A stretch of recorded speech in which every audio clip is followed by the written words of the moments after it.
Welcome, everyone, to the Wool Bowl in Roswell, New Mexico. Time for Hobbs Eagle football live on Cool 95.7 on the radio and on the internet, hobbsamerica.com.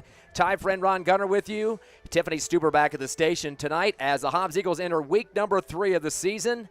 Next to last pre-district schedule game as they take on the Roswell High Coyotes. And this should be a good one tonight, Ron. Of course, last week the Eagles getting a very excellent win over Artesia, the number 1 team in the state, 5A champs from last year, 44-40. Kind of a shootout in the OK Corral going on, 84 points on the scoreboard. Eagles had to come from behind in several parts of that ball game and got the victory. And, of course, Artesia was a team that beat Roswell last year in the 5A state championship game. So this is a very tough pre-district schedule for the Eagles. They played Lovington, who was a state champ in the 4A last year, right. 2 5A top contenders, and then next week they got an El Paso squad coming to Hobbs. But still, this is no slouch of a pre-district schedule, especially when you see the district we have to deal with after that. Exactly, and you know, this Roswell team is strong. They came off of a 12-win season last year.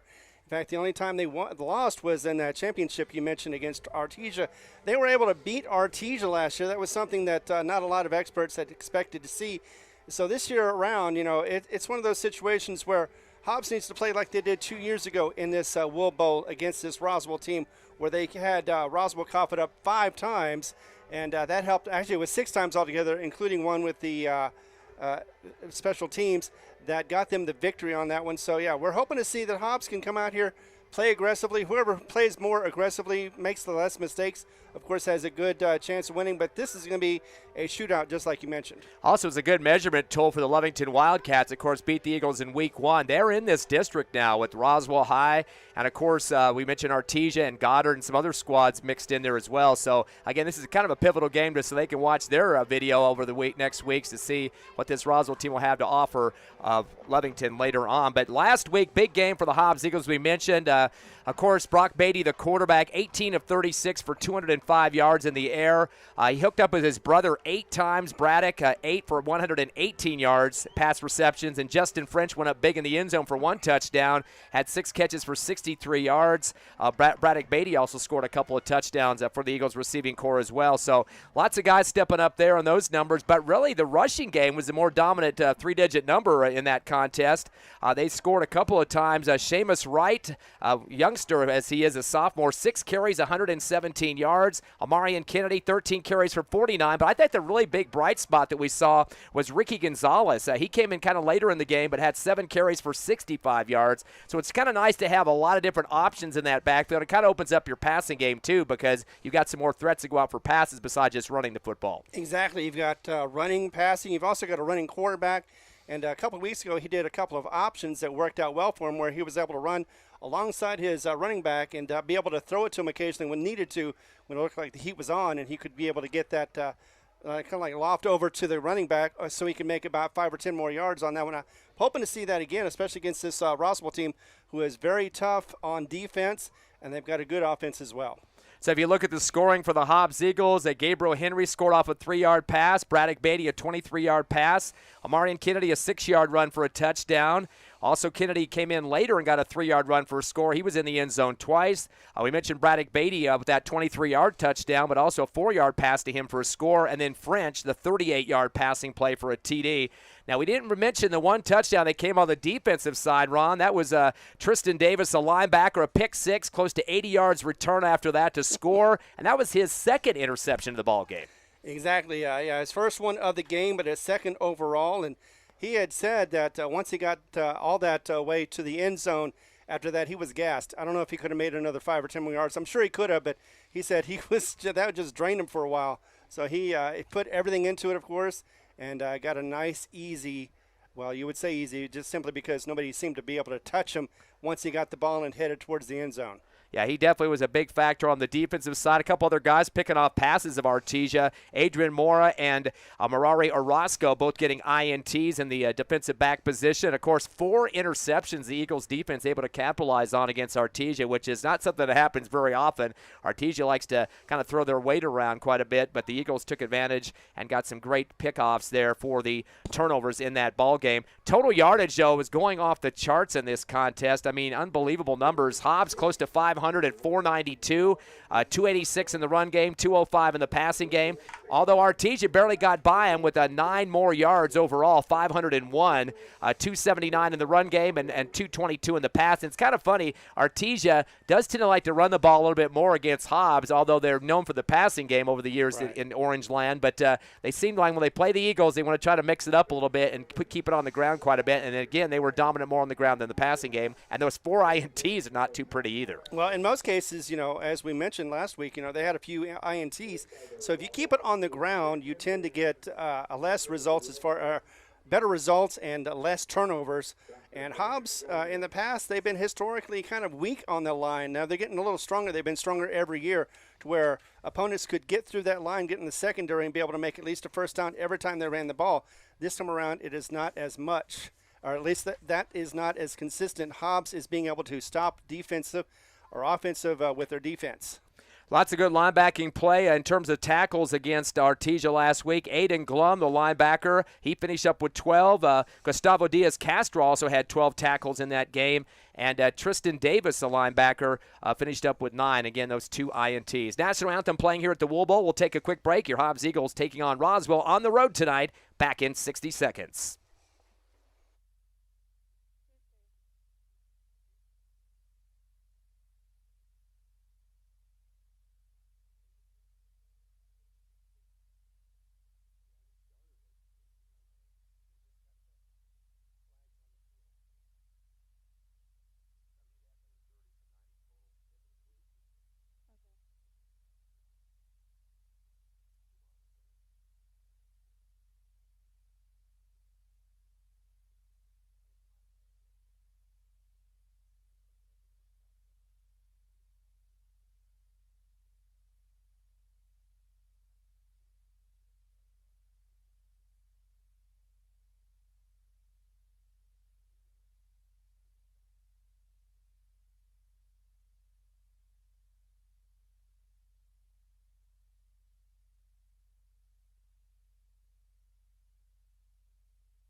Welcome back live to the Wool Bowl. Hobbs Eagle football live on Cool 95.7 and HobbsAmerica.com tonight. Video, of course, coming on the internet for you. Pretty day and night here in Roswell. Kind of wondered if the weather was going to be good or bad as we moved in up from Tatum. There was some storm action in Tatum, but as we kept moving forward and north, we ended up getting some lot better weather. It's kind of a hot situation here tonight, but should be some good football. Don't look like there's any threat of any storms around the area at this point in time. Ty Friend along with Ron Gunner with you.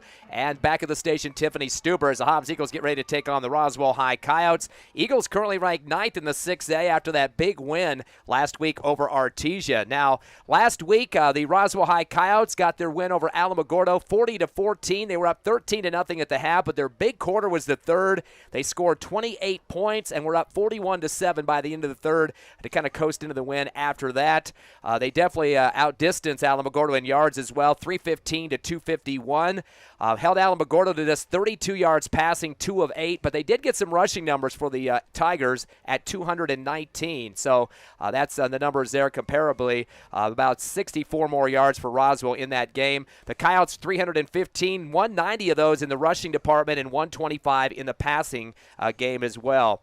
Offensively, they had 2 interceptions for Palomino, the quarterback of the Coyotes. Defensively, though, they had 3 interceptions against Alamogordo and a fumble recovery as well. So they picked off some passes just like the Hobbs Eagles did to Artesia last week. Exactly. They are a tough team. In fact, if you look at last year, Roswell almost got 43 points a game in that 12-game winning streak that they had before they had the championship game against Artesia and went into the playoffs as well.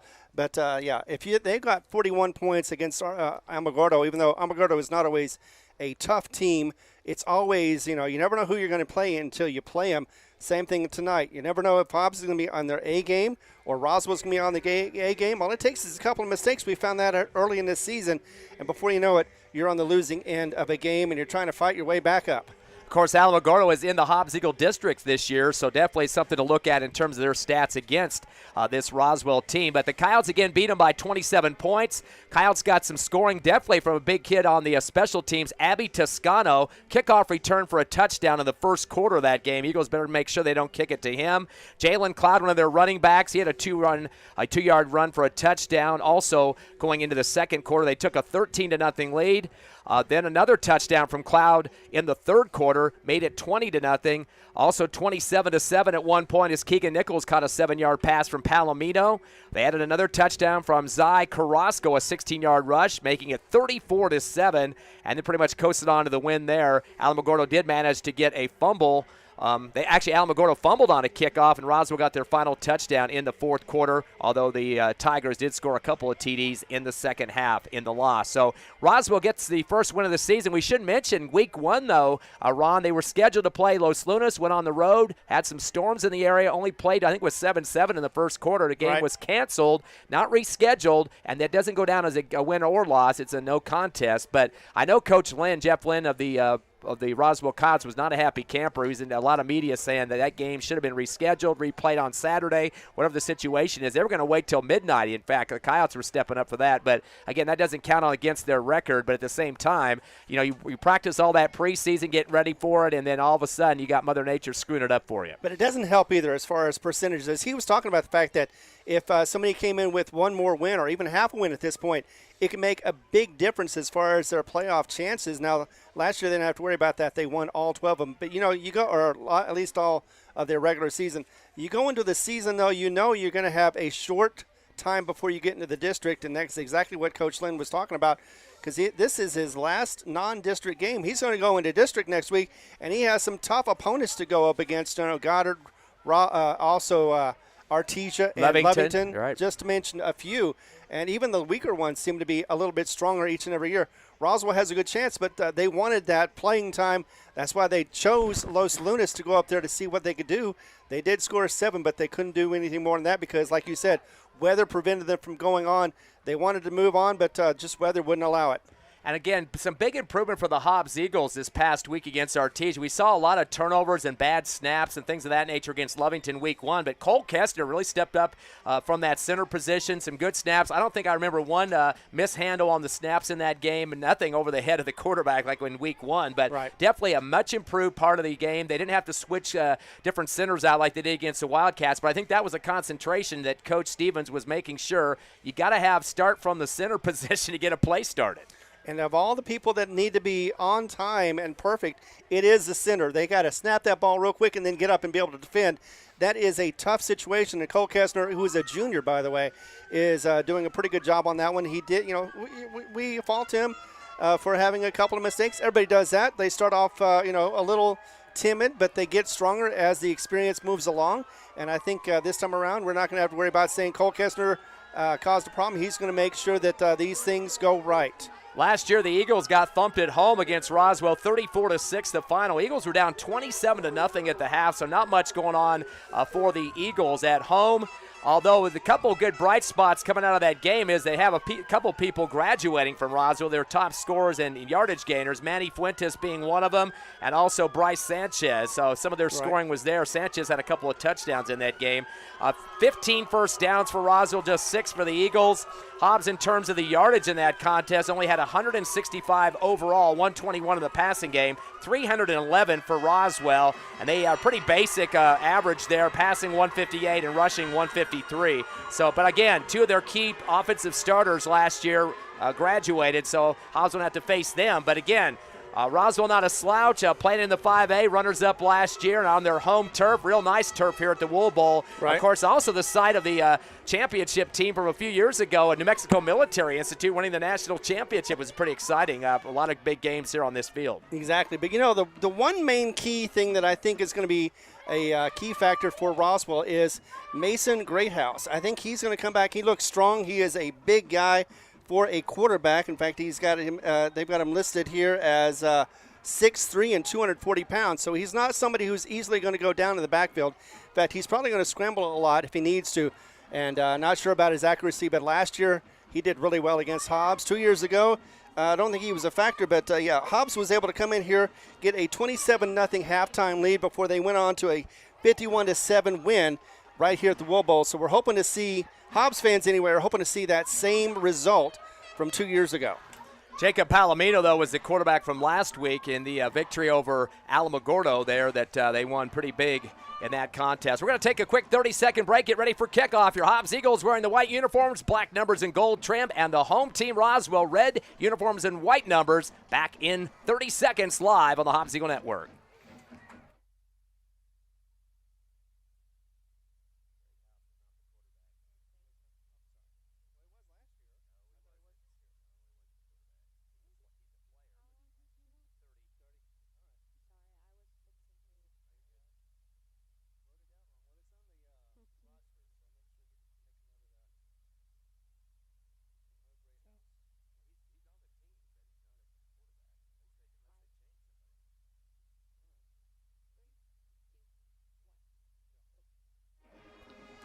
Welcome back to the Alien City, Roswell, New Mexico. Hobbs Eagle football on the road, game 3 of the season. Of course, the Eagles now 1-1 with the loss to Lovington and the win last week over number 1 Artesia out of the 5A. And, of course, the Roswell Coyotes at 1-0 after their win last week. First game was canceled, not rescheduled. And the Eagles will be the team to return in this one. As heading back deep already, Gabriel Henry. A couple other guys will be accompanying him. Austin Chavarria. 3 guys going to go back deep, it looks like. And Seamus Wright, the sophomore, had triple digits on the ground last week, so he's definitely a kid they're going to have to watch. The Roswell special teams. Going to be kicking off from the 40, as is the ruling. And here we go. Kick from the 40 is underway. End over end. Going to be caught by Henry at the 8-yard line. Going to head up around the left side to the 15, 20, 25, 30. Far left sideline and brought down at the 34. Ankle tackle there from behind as Benjamin Vera wraps him up, pulls him down. So Hobbs Eagles pretty decent field position to get this one started. Didn't have a great start against Artesia last week, Ron, but the momentum started pushing. The defense really came up big on some stops in the red zone, and that got them fired up to get the win. Exactly. Artesia came in with an opening drive. Hobbs wasn't able to match that, but after a while, they were able to get that rhythm going for them. So Eagles looking at the sideline now for Coach Stevens, and that's one area that they needed some improvement in from last week was the PATs. They missed several of them and some two-point conversion attempts. He definitely was concentrating on that during the week of practice. Two receivers left and to the right side. Shotgun ready for Beatty. He's going to switch his receivers now. One for the right goes to the left, and that is Braddock Beatty, and one in the backfield now. Split formation, handoff to the left side, breaking a tackle. Across the 40 is Kennedy, 45. And now actually they're going to pull him down right before about the 43-yard line. Knee went down. So we're going to see how many yards he's going to get on that one. That's going to be Carrasco that wraps him up. Looks like 9 yards. A good way to start for the Eagles rushing game. Indeed it is. And anytime you get more than 7, you are definitely happy with the running game. And we're on the visiting side tonight, right behind the chains. Makes it a lot easier for us to see what's going on in terms of yardage needed. One receiver left, two to the right side in front of the Hobbs bench. Back in shotgun is Beatty, and he has Kennedy on his left shoulder. He's going to throw the screen back in the right side and stutter stepping, but going to get dropped in the backfield. Didn't get away from his defenders, Justice French. Told his uncle that I was not going to screw that up tonight, and there it goes to put another in that name. He's going to lose about 3 yards, and he just got swamped the minute he caught the ball on that right side of the line of scrimmage, and getting him first for the D was Aiden Rutley, the defensive end. Yeah, the Coyotes definitely were keying on that side. They knew it was going to possibly be thrown over there, and they were ready to cover it up and get him a loss. My reffing buddy Tommy French is going to be chewing me out tomorrow. I told him I was going to say Justice, and I didn't do it. Well, as long as he doesn't do it in French. 3rd down and 3 now for the Eagles at the 40, still on their side of the field. Twins left, receiver right. Now Twins right is coming over to help out on the receiving core is Kennedy. Up the middle goes the quarterback Beatty on the quarterback keeper. He's dropped in the backfield. He's going to lose another 2.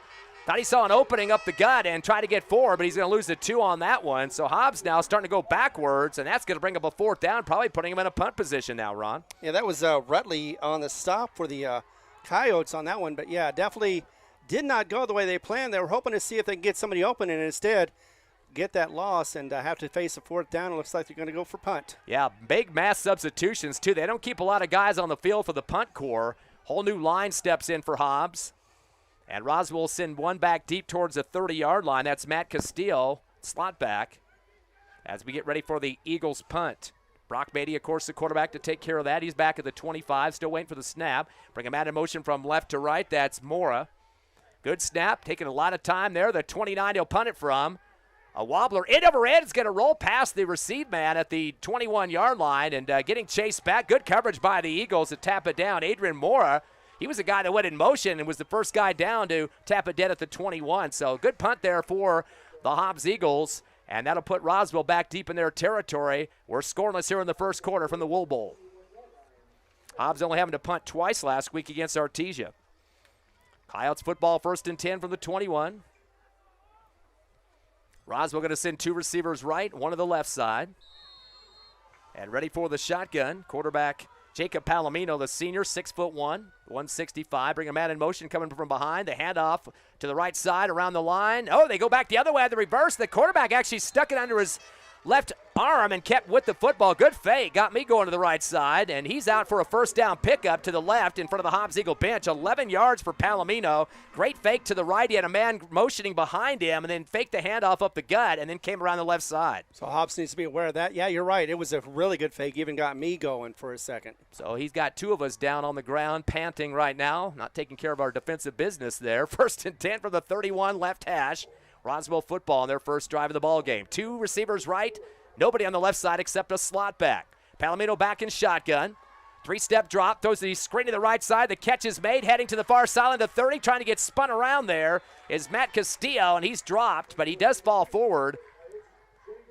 I'm not sure who they're going to give him how much forward progress on that one, as he was brought down 3 yards. Yep, looks like Castillo gets the first catch of the ball game for Roswell.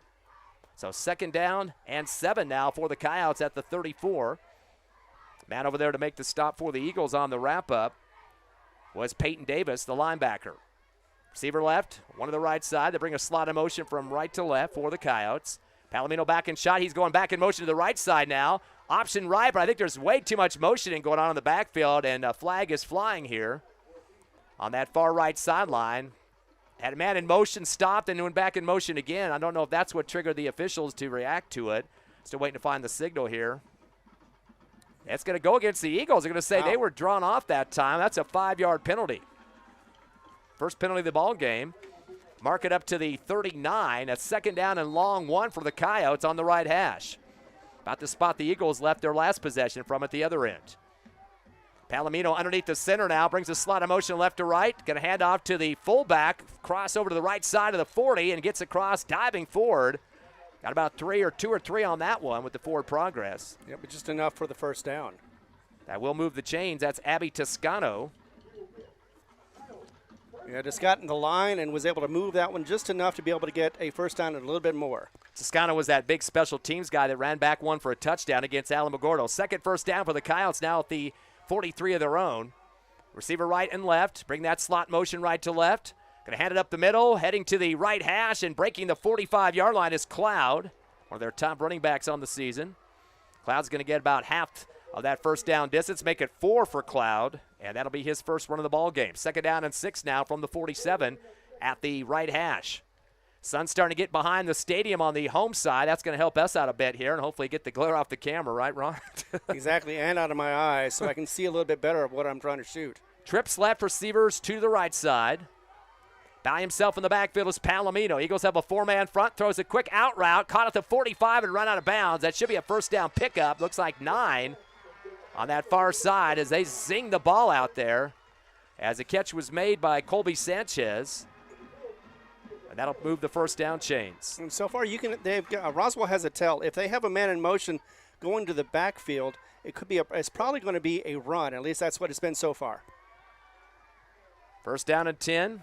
They're 2 for 2 in the passing game. Trips left. Shotgun to Palomino. He's going to roll left side. He wants to look option. He flicks it out to the left to the 50, to 45, near side 40, and ran out of bounds. Shoved in the back to the Hobbs Eagles sideline, Jalen Cloud.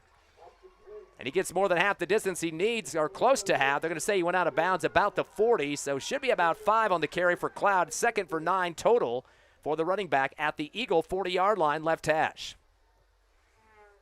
They had 3 first downs on this drive so far. Still in the first quarter, 7:30 left, still scoreless. Second possession of the ball game, 1 for each team so far. Roswell has had more advantages than Hobbs had so far. Now 5 in the front for the Eagle D. Shotgun to Palomino, going to pitch it to the right side of Cloud. Head strong out right to the 40, 35, 30 sideline, and drug out at the 31 for the first down pickup. Looks like 11 on that carry. Make it 10 for Cloud. So he continues to be the go-to man in the running game. 3 carries for 19. 4th first down for Roswell. Very consistent on the ground so far. Yes, they are. They are definitely trying to establish a running game so they can get a possible passing game later on in this game. They do extend some receivers out there, but kind of camouflage at this point. First and 10 now from Eagle 31 on the right hash.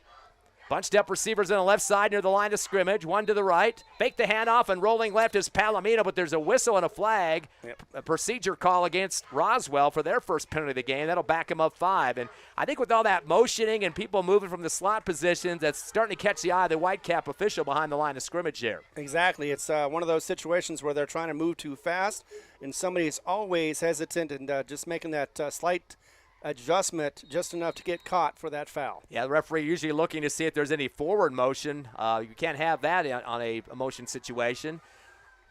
And guys not getting set when they need to be. Trips left, receivers to the right side. Palomino by himself again on a first down and 5. Shotgun, 3-step drop. Tucks and goes to the left side around the end of the 35. Center steps, tries to dive across the 30 and gets there. And that should be enough for at least back to the original line of scrimmage, maybe a little bit more than that. Looks like a 4 or 5 yard pickup for Palomino on the left hash 30. So 5 yards for Palomino, 2 carries for 16 now for the quarterback. As the clock gets underneath 7 minutes here in the first quarter, still scoreless. And a second down and 9 for Roswell at the 30. And that was a design quarterback run. He didn't really even hesitate more than a second before he broke the line and tried to get more yardage. Shotgun now for Palomino with 1 receiver left. The Eagles right side of the defensive line jumps forward, but I don't think they broke the plane, so no flag flying on that one. He'll pitch it to the right side, out to Cloud, trying to string it out. The Eagles meet him in the backfield, gets through 3 of them and dives forward and brought down to the 27.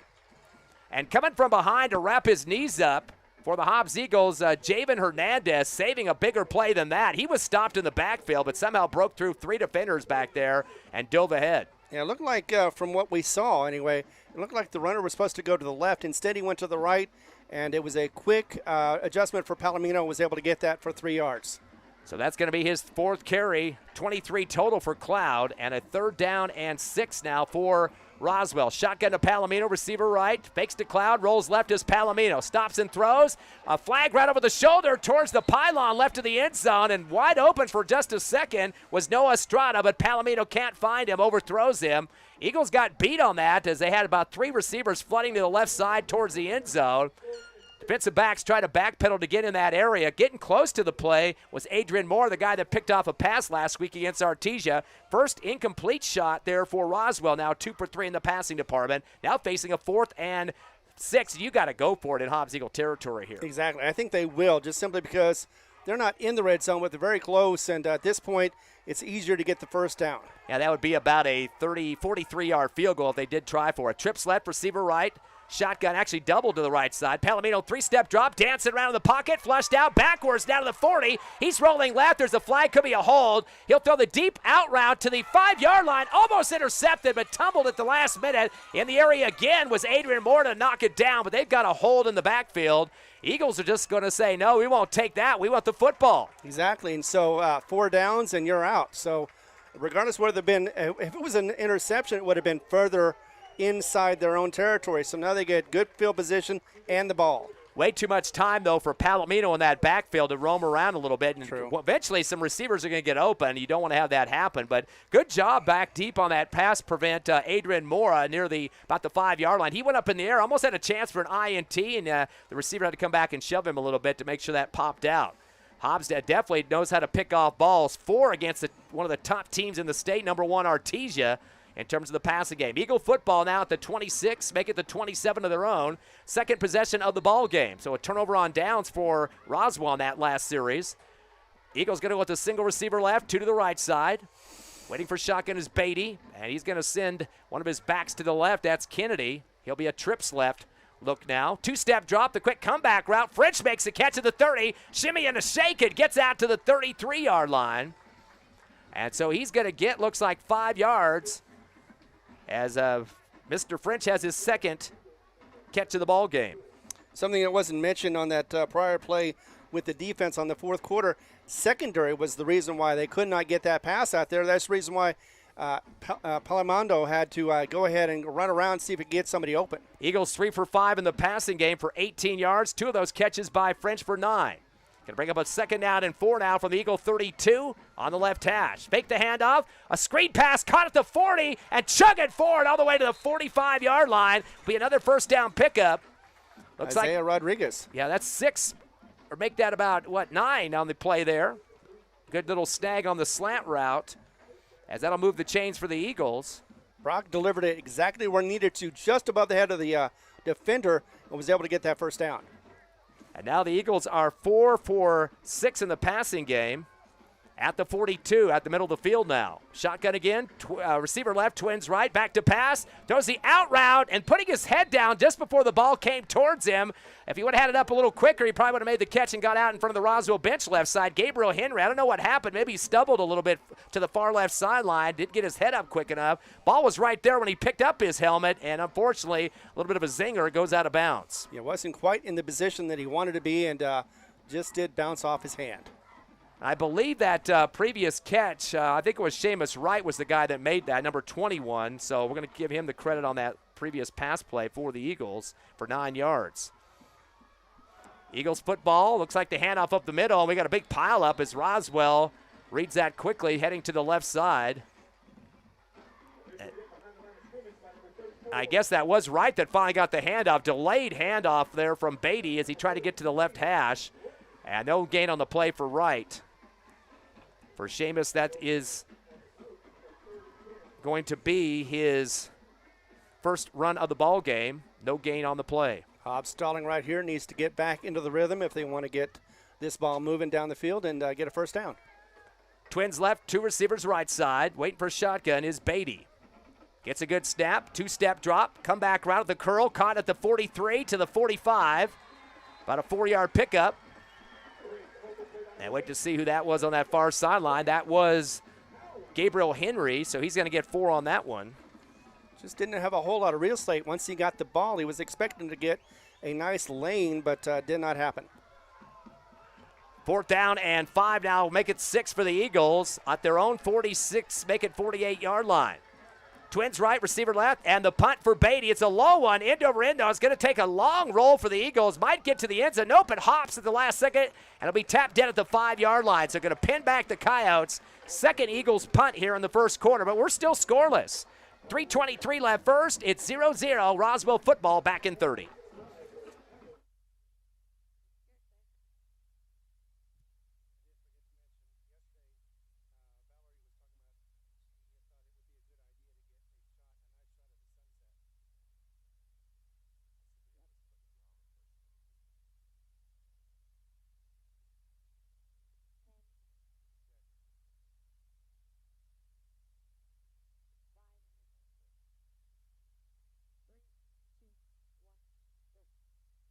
To live action here at the Wool Bowl. Roswell football at their own 5-yard line. Get the handoff up the middle. The Eagles going to meet the ball carrier quickly. Big bear hug for the Hobbs Eagle defense applied by Sammy Baeza, the linebacker.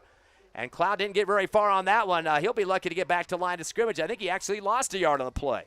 That's his first negative carry of the contest. He has 5 total for 22 yards now. Back at the 4-yard line, loss of 1. You're right. They did lose it.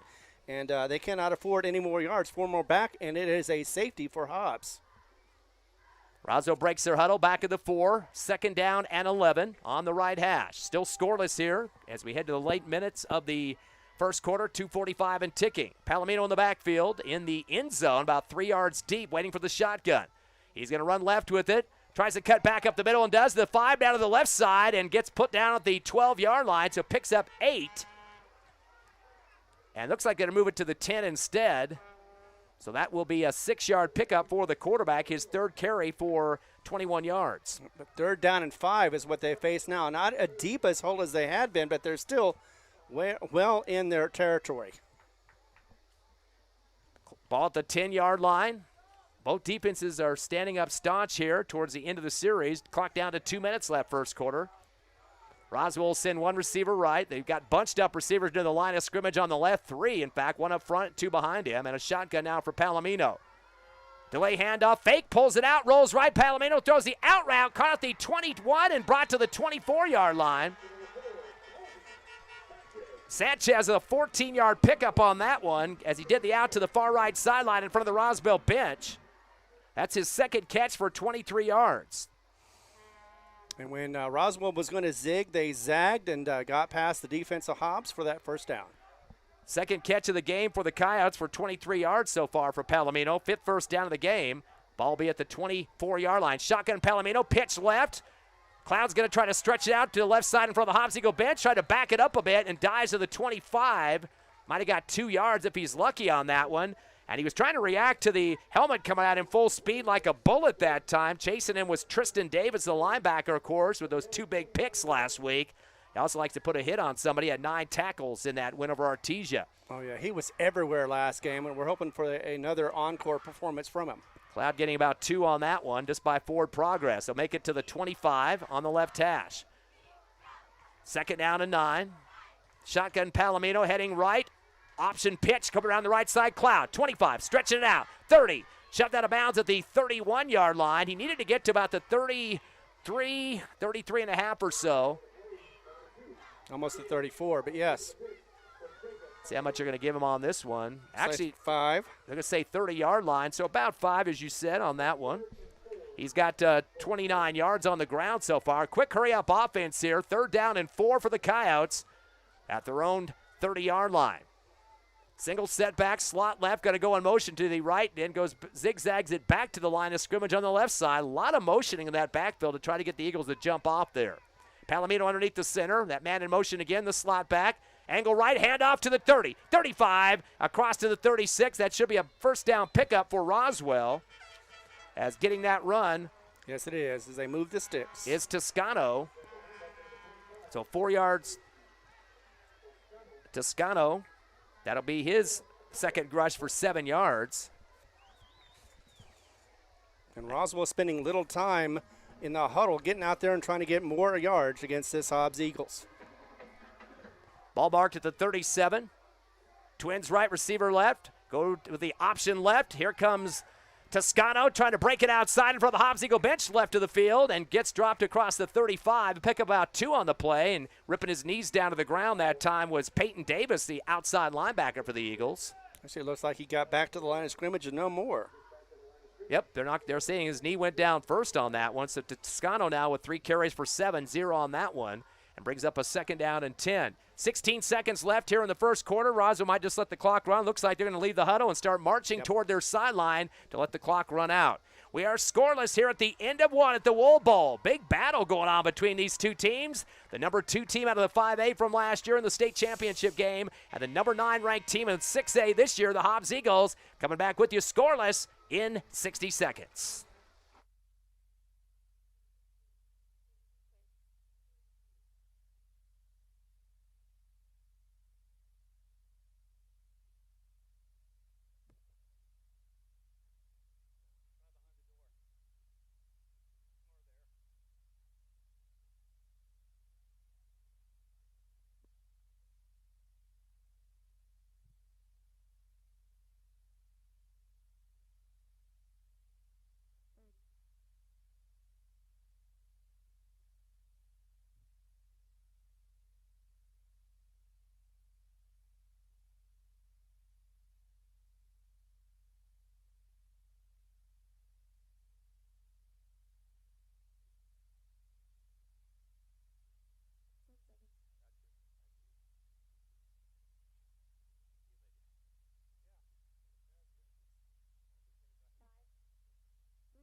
We're back live here at the Wool Bowl in Roswell. Ty friend Ron Gunner with you, and Tiffany Stuber back at the station. 0-0 your score. The Coyotes of Roswell hosting your Hobbs Eagles. Coyote football.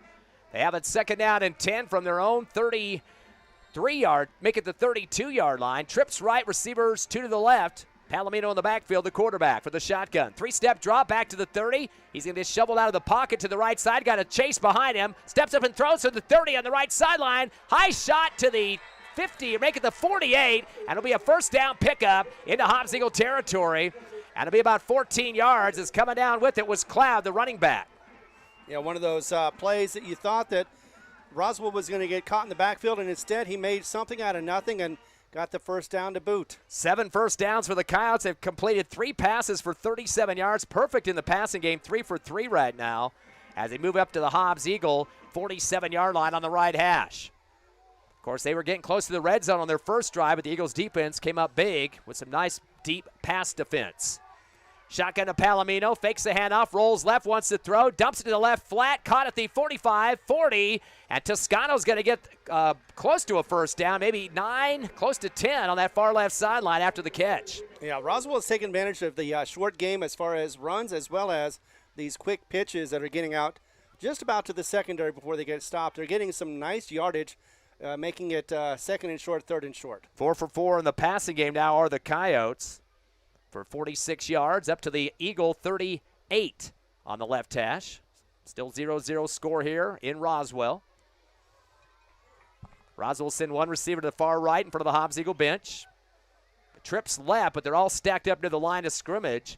Shotgun for Palomino. 2-step drop. He wants to load it down the right sideline over the shoulder, and a fade route to that sideline. Overthrows his receiver, Keegan Nichols. Nichols had a touchdown catch last week against Alamogordo, and doing a nice job toe-to-toe coverage there. Adrian Moore, we've seen him step up a couple of times on that earlier drive for Roswell, and that time he was right with the receiver, deep near that sideline, about the 10-yard line. Yeah, he had an interception last week, so he's hoping for another one this week to go with that first one. Roswell gets their huddle broke and back up to the line at the 38. Brings up a 3rd down and short. Receiver left, slot left as well. Double slots now, one on each side. Man in motion going from left to right. Give it up the front to Toscano. Skips around one defender across the 35 and is somersaulted to the 31-yard line. He's going to get 5 on that one as Toscano will move the chains. And in fact, he moved about 4 yards after the initial hit, was able to get that first down yardage and a little more, just needed 1 anyway. So that will be the yards that he needed for the first down. He's got 3, make it 4 carries for 12 yards, 3 a pop, and already 8 first downs for Roswell. Twins left, receiver right, and a slot to the left side as well. Palomino has some words for his line of scrimmage there, then backs out. Right in front of Cloud, his running back. Man in motion right to left. Option out left side to Toscano to the 35. Tries to head out to the left sideline and gets up in it. 3 Hobbs Eagles out there to greet him. And that included the linebacker for Hobbs, Aiden Glum. He was a leading tackler, 12 tackles last week against Artesia. And just a 1-yard pickup for Toscano. Ball now at the 31 of the Eagles, left hash. Clock to 9:47 left here in the second, still 0-0. Hobbs coming in at 1-1, and Roswell at 1-0 on the season. Twins right, receiver left, and a slot to the right side. Palomino back in shotgun, 3-step drop, pump fakes, tucks the ball, heads right, comes up to the line of scrimmage, tucks it again to the 30, to the 25, near right sideline, 20, 15, 10. He has 2 to beat and dives forward to the 6-yard line. From the 31 to the 6, 25 yards for the quarterback, and barely getting him in time before he scored was Jacob Diaz, the DB. And gets them deep in the red zone, and first and goal for Roswell. Looks like their drive has definitely sparked themselves to getting motivated into moving forward. Ball's at the 6-yard line on the right hash. First and goal now for the Coyotes. Those 9 first downs here in this first half so far. They'll send a receiver to the short right side, nobody to the left. Palomino back in shotgun and has 1 man behind him. False start. And, yeah, we got to jump it on the line from the right side. Going to be false start, as you said. Second penalty of the game for the Coyotes. They're 10 yards so far against them. They got a number 11 there in the backfield who hasn't been in there yet. I don't have him on our roster, so I'm not sure who that is, but not somebody that we've seen get the ball yet for Roswell. But he's in there for a reason here on the scoring play as they try to get into the end zone for the first time tonight. Roswell sit with the same layout formation here, 1 on the right side receiving core, the number 11 right behind the quarterback. Palomino's going to tuck it, go around the left end, 10-5, heads towards the end zone, taking 2 defenders to the goal line. Did he make it or not? Very close. No, he did not. He is pulled down just shy of that touchdown. Looks like they're going to give him 9 on the play. He gets to the 1. So Palomino, another big run for him. He's got 5 carries in this first half for 56 yards. But an incredible run, nevertheless. Even if he didn't get across the line, he showed a lot of great effort. Second and goal now from about the 1-yard line. Palomino gets underneath the center, takes the snap, puts his head forward, and dives through the pile for the touchdown. A 1-yard TD run for the quarterback, Palomino. An easy one. First score of the ball game. 6-0 Roswell here. Took a long time to get some points on the board in this one. 8:14 left in the second as we wait the PAT for the Coyotes. Well, yeah, compared to the last 2 games, it did take a while for either side. But we knew both sides could either be very good offensively, very good defensively, or just slow each other down enough to where it would be a points do matter in the end of this game. And so far, with this 6 points, possible 7, if depending on if they go to the PAT or not, it is going to make a difference, and especially if Hobbs comes back and be able to get on the right track, just like Roswell just did. Francisco Lord, the kicker. It took about 5 minutes for the lineman to get off from the sideline. They had 1 short player. The kick is up on the PAT and barely gets over the left upright. It was almost blocked. Trying to swat at it for the Eagles. The linebacker taking a piece of it almost. Aiden Gloom, but just barely missed. But that was a big mess to begin with. Roswell had short players out there, and finally got a lineman out of the right line. But the kick is good. 8:14 left, second quarter. Roswell hit the scoreboard first at home, 7-0 over your Eagles. We'll be back in 60 seconds on HobbsAmerica.com and on the radio at Cool 95.7.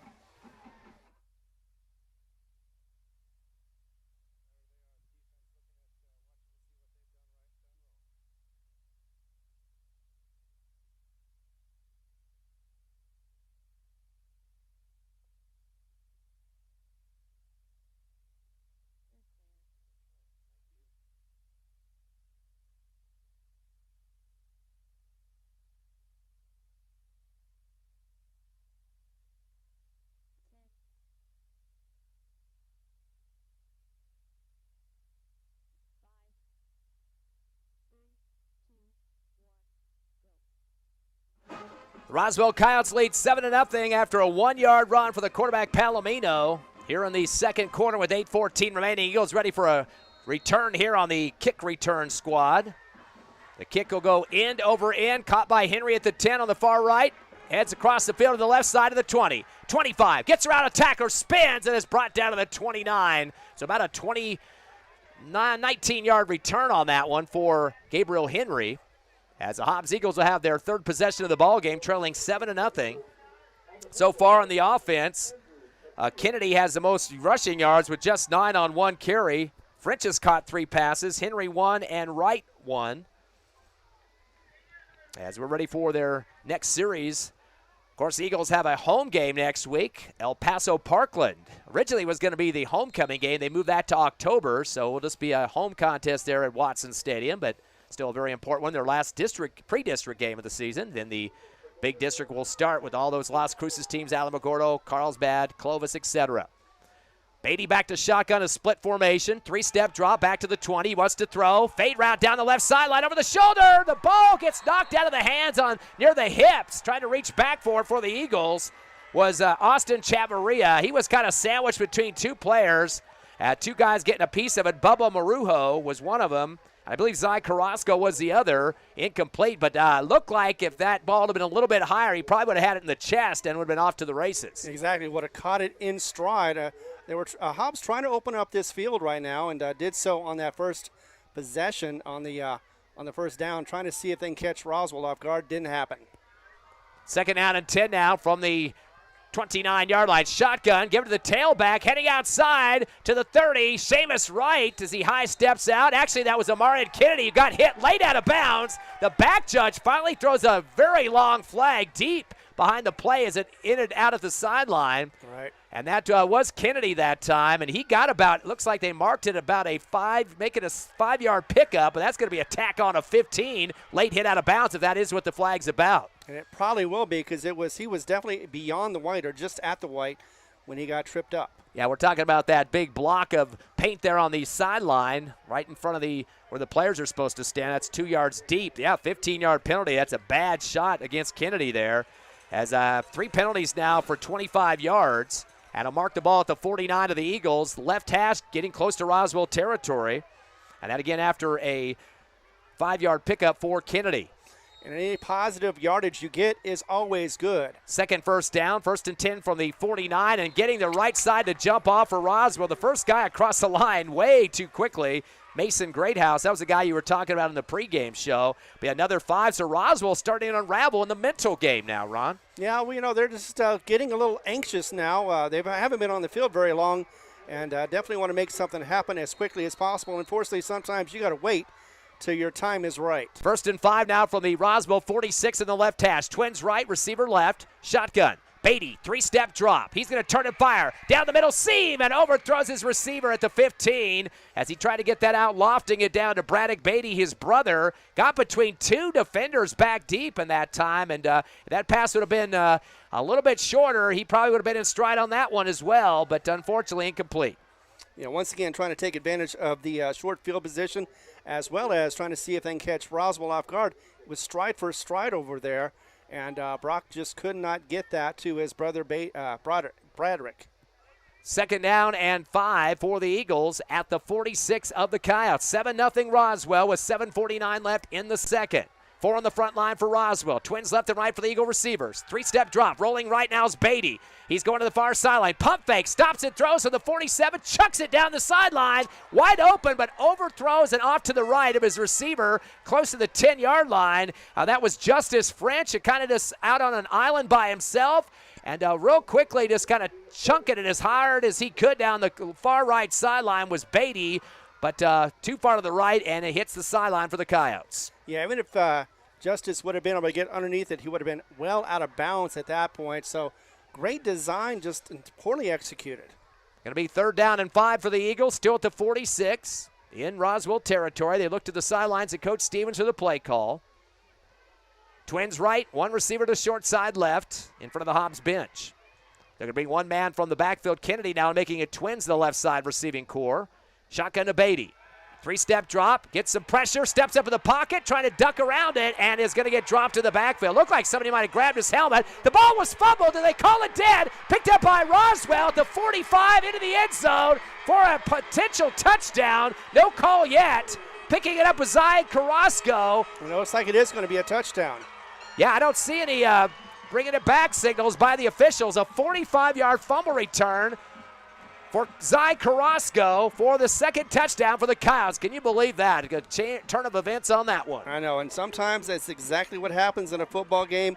1 minute you're going strong, the next thing you know, you drop the ball and it just goes in for a TD. I thought he might have been called dead on that one, but kind of running around for his dear life was Beatty that time. Probably would have been a loss even with the just a sack behind the line of scrimmage, but still, unfortunately, it's going to cost it more than that. 45-yard ramble for a touchdown for Carrasco as we wait the PAT for the Coyotes. That's Laura out there. They got enough men on the field this time. Their last PAT, they were short for a few seconds. The kick is up and inside the right upright. Good. So a mistake by the Eagles on a fumble. The first turnover of the game for Hobbs. 7:28 left in the second. Roswell 14, your Eagles nothing. We'll be back in 60 seconds live on the Hobbs Eagle Network.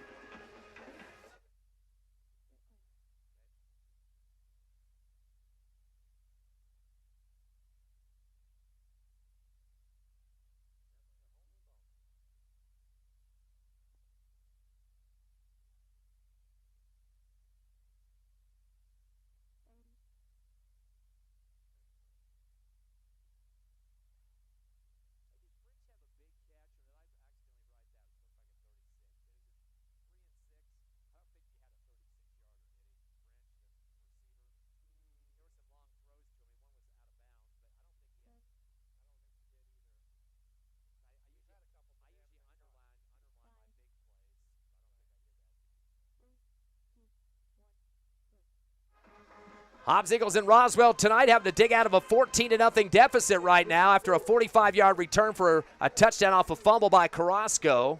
They scored earlier in the second quarter. Palomino, the quarterback, a 1-yard run. And now they have to try to return the kick here, trailing by 2 touchdowns. Here's the kickoff from Laura, end over end.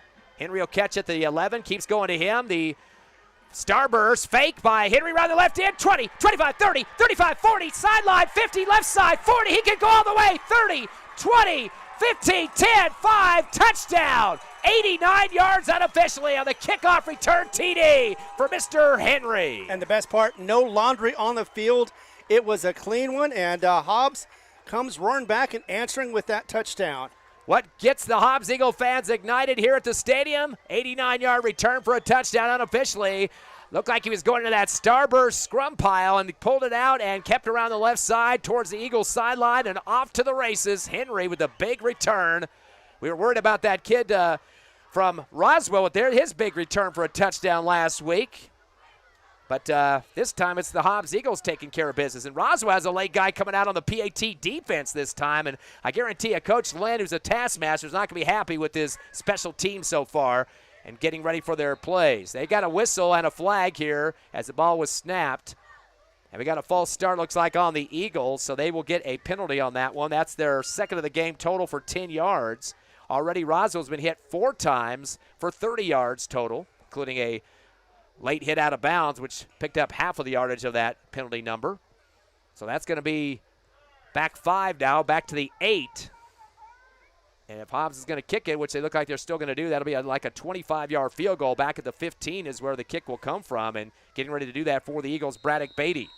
Of course, the quarterback's brother. I'm sure he doesn't want to keep being referred to as that, though. He's one of their top receivers on this team. Good snap. Kick is up. And the kick is good. On the nice hold there for the Eagles by Benton Lee. So Hobbs getting on the scoreboard after a big kickoff return for a touchdown. 7:14 remaining in the second. Roswell 14, your Hobbs Eagles 7. Stay with us. More Eagles football action live on Cool 95.7 and HobbsAmerica.com. Half a minute. Good play. Huh.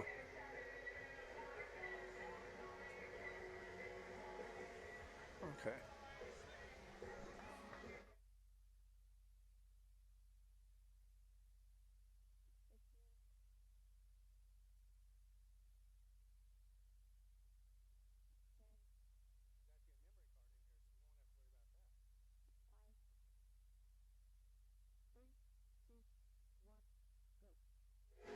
Well, Ron, just what the doctor ordered.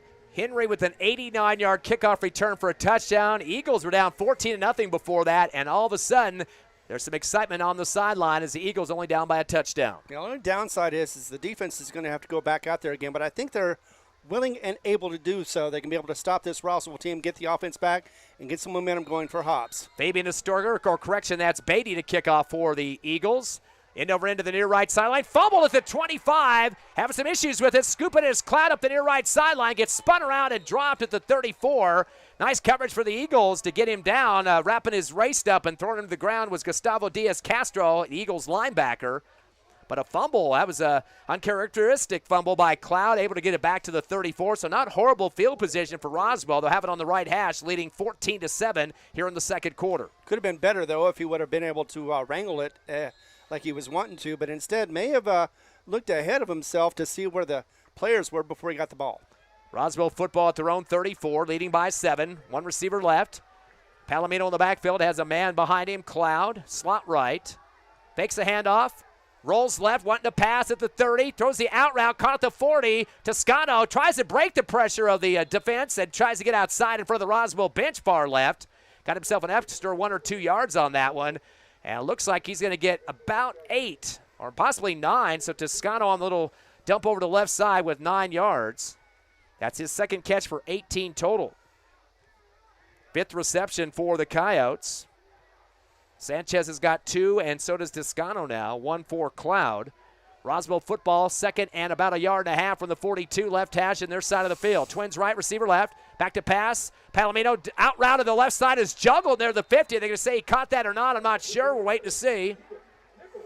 8 yards on the pickup. They're going to say he pulled it down in front of the Roswell bench. And the man on the catch was Keegan Nichols, his first catch for 8 yards. And another Roswell first down. They've got 10 first downs, and they've definitely controlled the minutes of offensive clock in this first half. Well, it helps that they can move those chains as efficiently as they had. They've had very few negative yardage plays so far in this game. Right at the 50-yard stripe now. Left hash, 1st and 10. Twins left and right. Slot going in motion behind the quarterback, Palomino. He's going to fake the option. Tries to run up the middle and gets stuffed behind the line for a 2-yard loss. Eagles going to read that one perfectly that time. And a couple of guys in there from the linebacking core for the Eagles, including Sammy Baeza and Tristan Davis. Tristan Davis, of course, all over that quarterback. He knew exactly where he was going to be.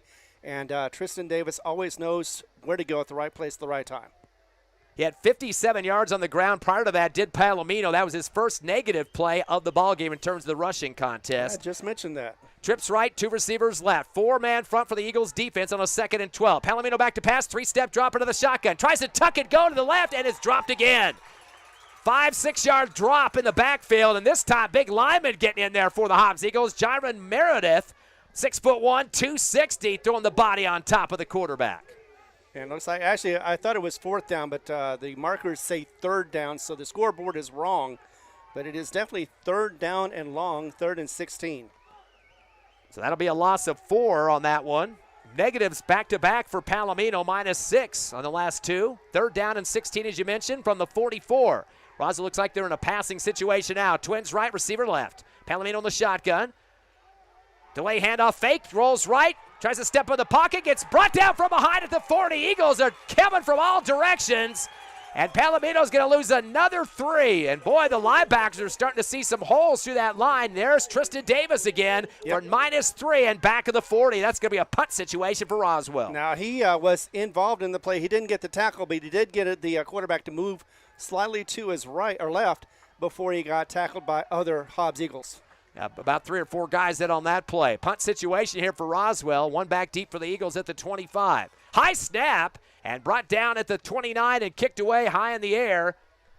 As it will be hitting the return man who gets hit before he can pull the ball down. That might be an early hit. It should be. Interference is trying to make the catch in stride was Adrian Moore on the near left sideline. Yep. He got ran into. The ball popped out. It looked like he was hit early by the Coyotes. I believe that was Cannon Ramage. And it was a late flag. Again, the back judge, the guy throwing it from deep that time. The question was whether or not he was in a catching mode at that point or whether the ball was coming towards the turf. Coach Lynn is out on the field. Eagles coaching staff liked the call. Yes, it's going to be interference against the kick returner again. Good job of coming into the football, not a bit scared because he knew a bullet was coming at him. Adrian Mora on this near left sideline near the Hobbs Eagle bench. And he was just running in stride. The ball was kind of lofting up there. He still went right into beside some Roswell players to make the catch and try to get up the sideline, but he was clocked before he had a chance to pull it down. They're going to have to push Lynn off the field. He is rabid on that sideline right now, yelling at the officials. He shouldn't be. Even a blind man would have seen that was a unfair hit. You're supposed to give him at least a little cushion, yeah. As well as a second or two before, he's got to be able to catch that ball. And more importantly for the Eagles, not a turnover, but also 15 yards tacked on, and that'll be at the 43-yard line. All right. So Eagles football regardless on the turnover, on the punt actually, we should say, not a turnover. Shotgun Beatty, option left to the 40, to the near sideline, to the 45, and Seamus Wright is pushed out of bounds as looks like let's see where they're going to mark him out on this one at the 45. The chains got all tangled up here, so I'm not quite sure how many yards they're going to give him on this one. They have to get that unstrapped here. Looks like 5 or 6. They're going to be actually about 3 or 4. It looks like, yeah, about 4 yards, maybe less than that. It took him a few seconds to get that chain unraveled. Yeah, 3 on that one for Wright. So Seamus now with 2 carries for just 3. He had 0 on his first one. Now at the 46. Second down and 7. Eagle football. 4:16 left, second quarter. Trail by 7, 14-7. Man in motion from left to right is Beatty. Now on the right side for Twins. Go with the tailback. Handoff and met in the backfield and dropped quickly for the Eagles. No chance to get up the field with Seamus Wright, but there's a flag in the backfield as well. Maybe an illegal block back there or hold, just based on where that flag came flying. Seamus was the tailback, had a man blocking for him up front, but there was a whole flood of red jerseys in that backfield. Officials having a discussion now at the line of scrimmage. Taking some time, the white cap and the umpire there, meeting at the 40-yard line. Kind of taking some time to unravel this call. It may have been a little more complicated than we thought it was, so he's going to give the call of holding on the offense. So that would be a loss anyway. I'm not sure if Coach would want to. No, he does burn. I thought he might burn the down on that one. It did, so he says, I don't need that one. And that will be. Oh, face mask. Why did they say decline? Because, all right, so there was offsetting penalties, a hold and a face mask.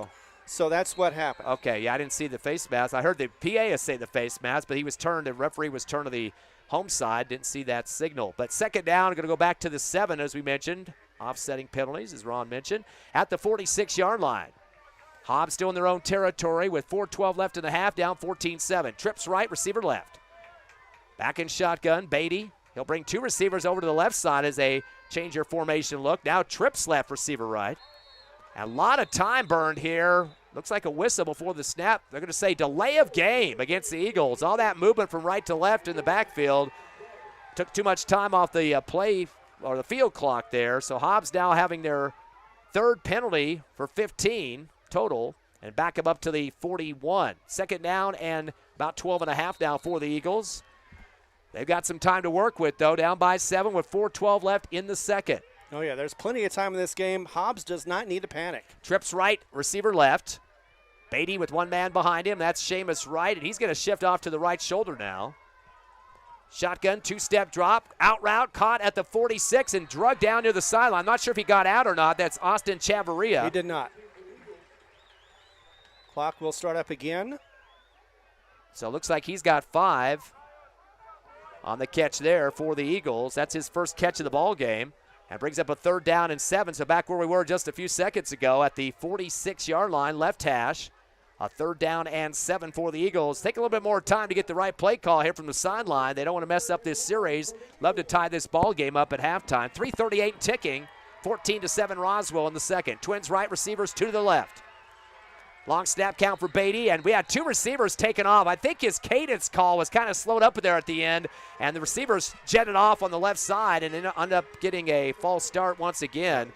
So 2 penalties back-to-back, 20 yards marked off on yellow handkerchiefs here in the first half for the Eagles, and they're starting to move that real estate in the wrong direction, Ron. Exactly. Just fundamentals are getting them. That's the second time they've had to move back for 5 yards and try to make it up or at least compensate it. But at third down, you definitely want to make more than just 7 yards to get that first down. Clock restarts at 3:30 now. 2 receivers right, 2 to the left side, evened up. Beatty in the backfield. Looks like a timeout's going to be called. So we'll take a break as well. 3:22 left second quarter. Roswell 14, your Hobbs Eagles 7. This one is back and forth here in the Wool Ball. We'll be back in 30 seconds on the Hobbs Eagle Network.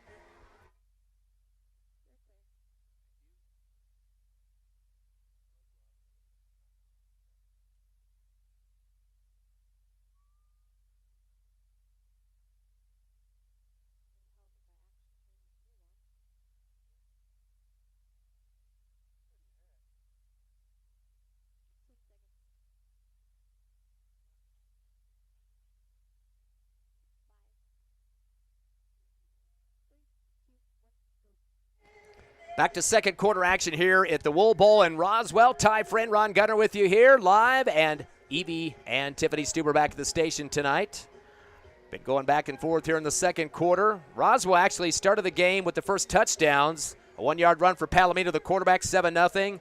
A 45-yard fumble recovery for a touchdown for Carrasco made it 14-0. And Eagles got a 89-yard kickoff return for Henry to make it 14-7. Eagles got the ball now here in the second. 3:22 remaining, 14-7, trailing by the touchdown. Trips right, receiver 1 to the left. 3rd down and 12 from the 41-yard line of the Eagles. Shotgun to Beatty. 3-step drop, steps up in the pocket, fires down the middle of the post route, caught the 40, 35, 30, spinning, down to the 26-yard line. So from the 41 into the 26 of Roswell, that's going to be a 33-yarder on the catch. Looks like that was caught by Isaiah Rodriguez. So 33 yards for Rodriguez to move the chains. 3rd first down for the Eagles. Shotgun back for Beatty. He's going to launch it over the right shoulder. The ball gets tipped on the defense by the 5-yard line, far right side, in front of the Roswell sideline. And getting high in the air to punch it out of the receiver's hands was Keegan Nichols, the linebacker. Far outside there for Hobbs, just waiting for that football, was Braddock Beatty, the brother of the quarterback. Exactly. If that would have been a catch, would have been a nice little two-stepping into the end zone for a touchdown. Unfortunately, though, it did not happen. Incomplete. Eagles have converted on 6 receptions so far, 3 of those for French. He's the leader. Nobody else with doubles at this point in terms of catches. Ball back at the 26.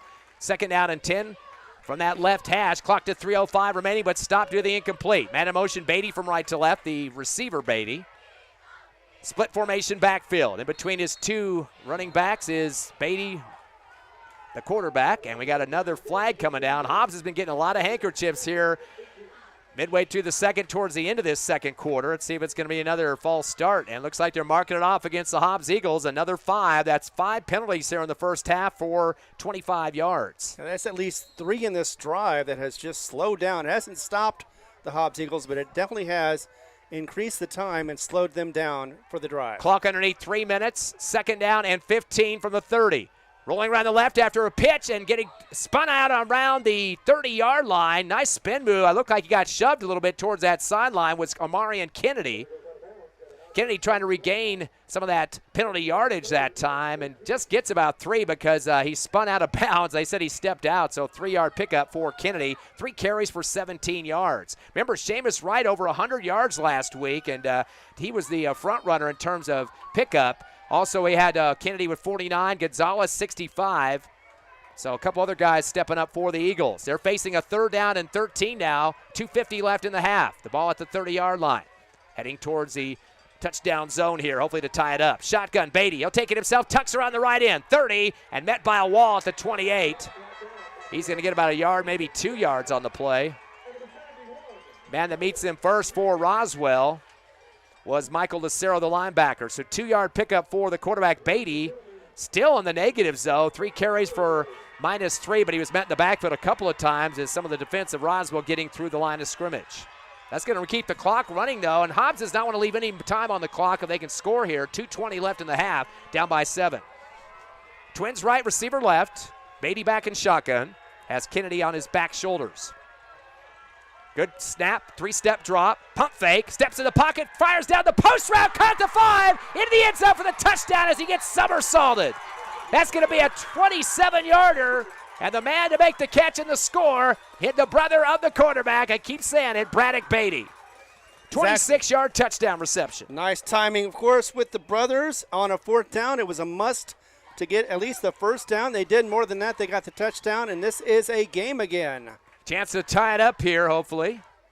The man who just caught the pass with a TD, who had 2 last week against Artesia, is Braddock Beatty once again. He'll kick. And here he goes. A stutter step, bad snap. Trying to throw it to the back of the end zone, and it is caught. Actually, yes, they're going to say good. Actually, the middle of the end zone. Count it for 2. I think that was a broken play. May have been designed, though. Benton Lee is going to make the connection in the end zone, middle of the end zone. On the contact, catching going down to the ground is Gabriel Henry for the 2-point conversion. The ball was snapped low, and it looked like a little shuffle by Lee on the tee that time, and he pulls it out, rolls right, and kind of waits. The defense kind of stayed back, but waiting for it was Henry in the middle of the end zone. He went down low to make the catch. 2:04 left in the second. Your Eagles with the first lead of the game, 15-14 over Roswell. We're coming back strong with 60 seconds and more Hobbs Eagle football.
Beatty hits a long one. It rolls out near the 1-yard line, actually, or even closer to the goal line than that.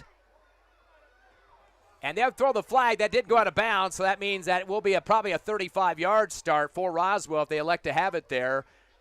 And they should. And last few years, of course, you kick it out of bounds. That's a penalty against the kicking team. It's a kick by Beatty. And again, a punt, that would have been a better situation because the ball would have been marked about inside the 1-yard line on the kickoff. But kickoffs, you got to keep that thing in bounds. So Roz will make the decision here. They could have them re-kick to the Eagles. That would be a 5-yard penalty and re-kick. Take it at the 35. Or take it where it went out and add 5 to it. Looks like they're back in Hobbs. Are they going to take it at the 35? Yep, Hobbs' defense is out on the field, so they will take it at the 35 to get it going here. Second quarter, 2:04 left. Hobbs up, first time in the game, 15-14 over Roswell, coming after a 26-yard pass from Beatty to Beatty and a 2-point conversion. Lee hitting Henry in the end zone to make the 1-point lead. First and 10 from the 35 for Roswell. Trips left, pitch to the left side, around the end. Goes Cloud, trying to stretch it out, gets to the 40, and he's going to get 5 on that one. Maybe didn't get to the 40. Looks like he might have gone down quicker than that. Eagles have to get up quickly, too, on the defense. They don't want to be run over the top of on a hurry-up offense. Nice wrap-up by Ivan Vargas, the defensive lineman. Actually going to give 7 over there on that left side to Cloud. Second down and 3 now for the 41. Twins right, receiver left, shotgun to Palomino, fakes the handoff up the middle, rolls right, wants to throw the out route deep, and the catch made at the 40-yard line. Diving catch. And that's going to be 18, make it, 18 yards on the reception there for Matt Castillo. Moving the ball down the field. They got plenty of time, 1:30, and they do not want to burn a timeout. Bunch of different receivers getting involved here in the first half for Roswell. That is the 11th first down. Now at the Hobbs Eagle 40, and they're just going to throw the ball to the ground, spike it there to stop the clock for Palomino, the quarterback. Want some more chances to get some plays in this series with 1:25 left in the half. 14 for Roswell, 15 for your Hobbs Eagles. Hobbs was down 14-0 in this game, but have had 2 unmatched scoring situations. 89-yard kickoff return for Henry and a 26-yard pass to Beatty to get this game in their column so far. At the 41, second down and 10 for Roswell in Hobbs territory, right hash. Trips left. They're going to spread it out over to the left side. Two to the right, short side in front of the Hobbs Eagle bench. Palomino by himself in the backfield. Takes a two-step drop out of the shotgun. Throws a slat route to the 35. And there goes Toscane across, and he's going to get, looks like about 6 on the play. Toscano with 6. But more importantly, it's in the field of play, so no stoppage of the clock. That's his third catch for 24 yards. They're going to give him actually 7 on that one. Third down and 3 now from the 33. Back to shotgun as Palomino puts 2 receivers right, 1 to the left side, and a slot right who goes in motion. Toscano now to the left. Now he's going to go behind his quarterback on the motion. Option out right side of Toscano to the 35. He gets wrapped up at the 31. Stumbles forward for about enough back to the line of scrimmage, and for progress, I guess. They give him about a 1-yard pickup as he's put down on the turf by Jacob Diaz. So 1-yard pickup for Toscano, and their quick hurry-up offense, a 4th down and 1 from the Eagle 32. Underneath the center with a double slot. Up the middle goes Palomino, just trying to get the first down. He'll pile it forward for 3, and he'll move the chains again for Roswell. Their 12th first down. 29 seconds, though, left in the half. Eagles still up by 1, 15-14. And it's going to go down to the wire here in this second quarter. Timeout on the field. Again, the score, 15-14 Eagles. 29 seconds left in the second. We'll get it right back to the station and back with you in 30 seconds.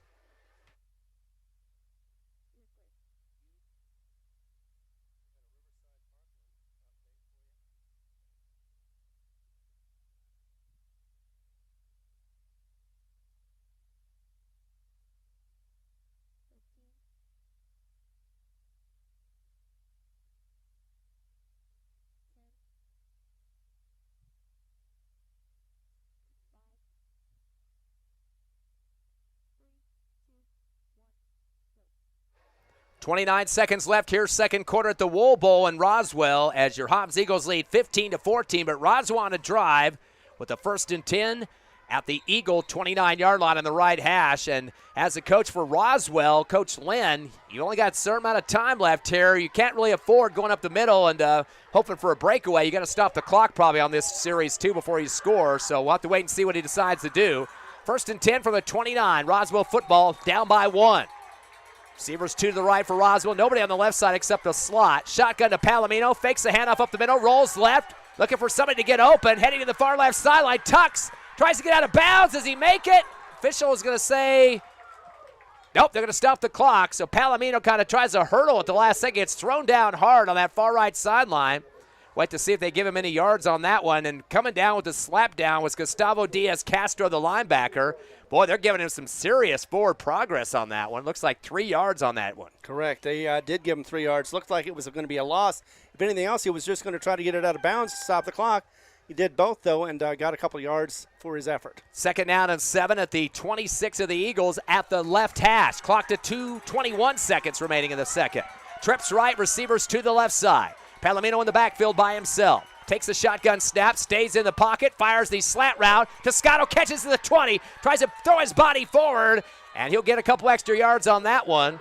Looks like 8, close to a first down, maybe 7. Nope, they're going to give him 7. So Toscano picks it up on that one. His 4th catch has 32 yards. Gets another first down, the 13th of the ball game. Roswell with 1 timeout remaining. I think they just took it, though. They'll keep it at the 16, make it the 17-yard line. First down and 10. We'll keep it right here with 14.9 seconds remaining. Let's talk about the Hobbs Eagle defense. Kind of a bend, don't break mentality right now, Ron. You got your first lead of the game at 15-14. Will it deflate the Eagles if Roswell happens to score on this drive? It will a little bit, but not a whole lot because they came back strong in the second quarter. I think that did them, their psyche, they did great job on that.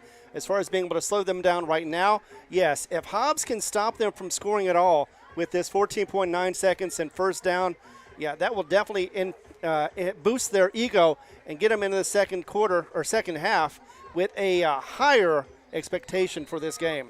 We've seen Hobbs kind of try to dig themselves out of a hole a few times this season. Lovington, they had a strong third quarter to get back in that game week 1. They were down to Artesia for a while in the game last week and came back strong to get the win by 4, 44-40. And this game, they were down 14-0 and now lead 15-14. 1st and 10. Roswell football now at the Eagles 17 after the timeout left hash. Twins left, 3 receivers to the right side. Shotgun to Palomino by himself. Three-step drop. He'll loft it in the left corner of the end zone. A high jumping catch. Did he bring his feet in? Out of bounds. He was fading toward the left sideline in the end zone. We're still waiting for the signal here. It was out of bounds. The pass was intended if they'd say no catch on that one for Keegan Nichols. And there's kind of a delay. Everybody's kind of looking around. It looks like they're bringing it back. You're right. So incomplete. Roswell fans thought it was a touchdown. I don't see Coach Lynn out in the field. Usually, if he doesn't like something, he's going to be marching out there about 10 yards. Incomplete, though. Back to the 16 on a 2nd and 10. Clock to 8.6 seconds left in the half. Trips right, Twins left. Palomino again, building that house in the backfield for himself. Takes a good shotgun snap, 3-step drop, fires it, the slant route, caught at the 5, driving forward and lunging with the football, breaking the plane with a palmed football, 16-yard touchdown, and that will be a score for Roswell. Boy, could talk about a lunge with the football that time. Exactly. Yeah, he had his position, was able to get the ball and move it forward and then just lunge and broke the plane. That's all he had to do.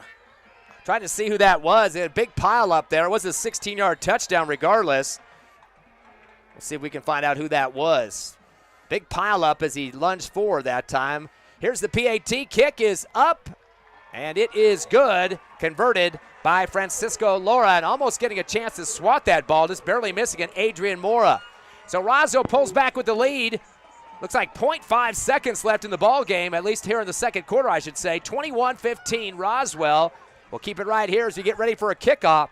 I think they're going to keep the ball away from Henry this time, don't you think? I think so too, yeah. But I think there's going to be about 2 seconds on the clock. It was still running when the touchdown was scored, so there may be a couple of seconds. It may or may not matter at this point. Hobbs may just run into the locker room with this trailing by 6. I thought the pass reception for Roswell that time was not Jalen Cloud, but might have been Carrasco. I'll double check on that. He's a running back. He did score last week, but again, 16-yard touchdown play for Roswell. So they get the lead back for them, 21-15. Hobbs will have this last play basically as soon as the catch is made on the kick. Oh, wait, they're sending the Roswell team to the field house. They're going to say the clock doesn't have enough time up on there. Coach Stevens out having a discussion with these Zebras out in the field here. The clock does say 0.5, I believe. I wasn't sure if it was 5 seconds or 0.5, but it looks like it was 0.5 and not enough time for the kickoff. So the score will remain at half, 21-15, as the Hobbs Eagles trailing the Roswell Coyotes. A kind of a nip-and-tuck game for both teams. Coach Stevens still out talking to all 5 officials now about the time situation. We'll take a 3-minute break and talk about the first half of action. Again, your Eagles taking on Roswell on the road tonight. Stay with us here on Cool 95.7 and HobbsAmerica.com.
Welcome back to halftime here at the Wool Bowl in Roswell. Ty Friend, Ron Gunner with you. Tiffany Stuber back at the station. Your Hobbs Eagles trailing the Coyotes 21-15. Of course, Roswell, the number 2 team in the 5A last year, losing to Artesia in the championship game.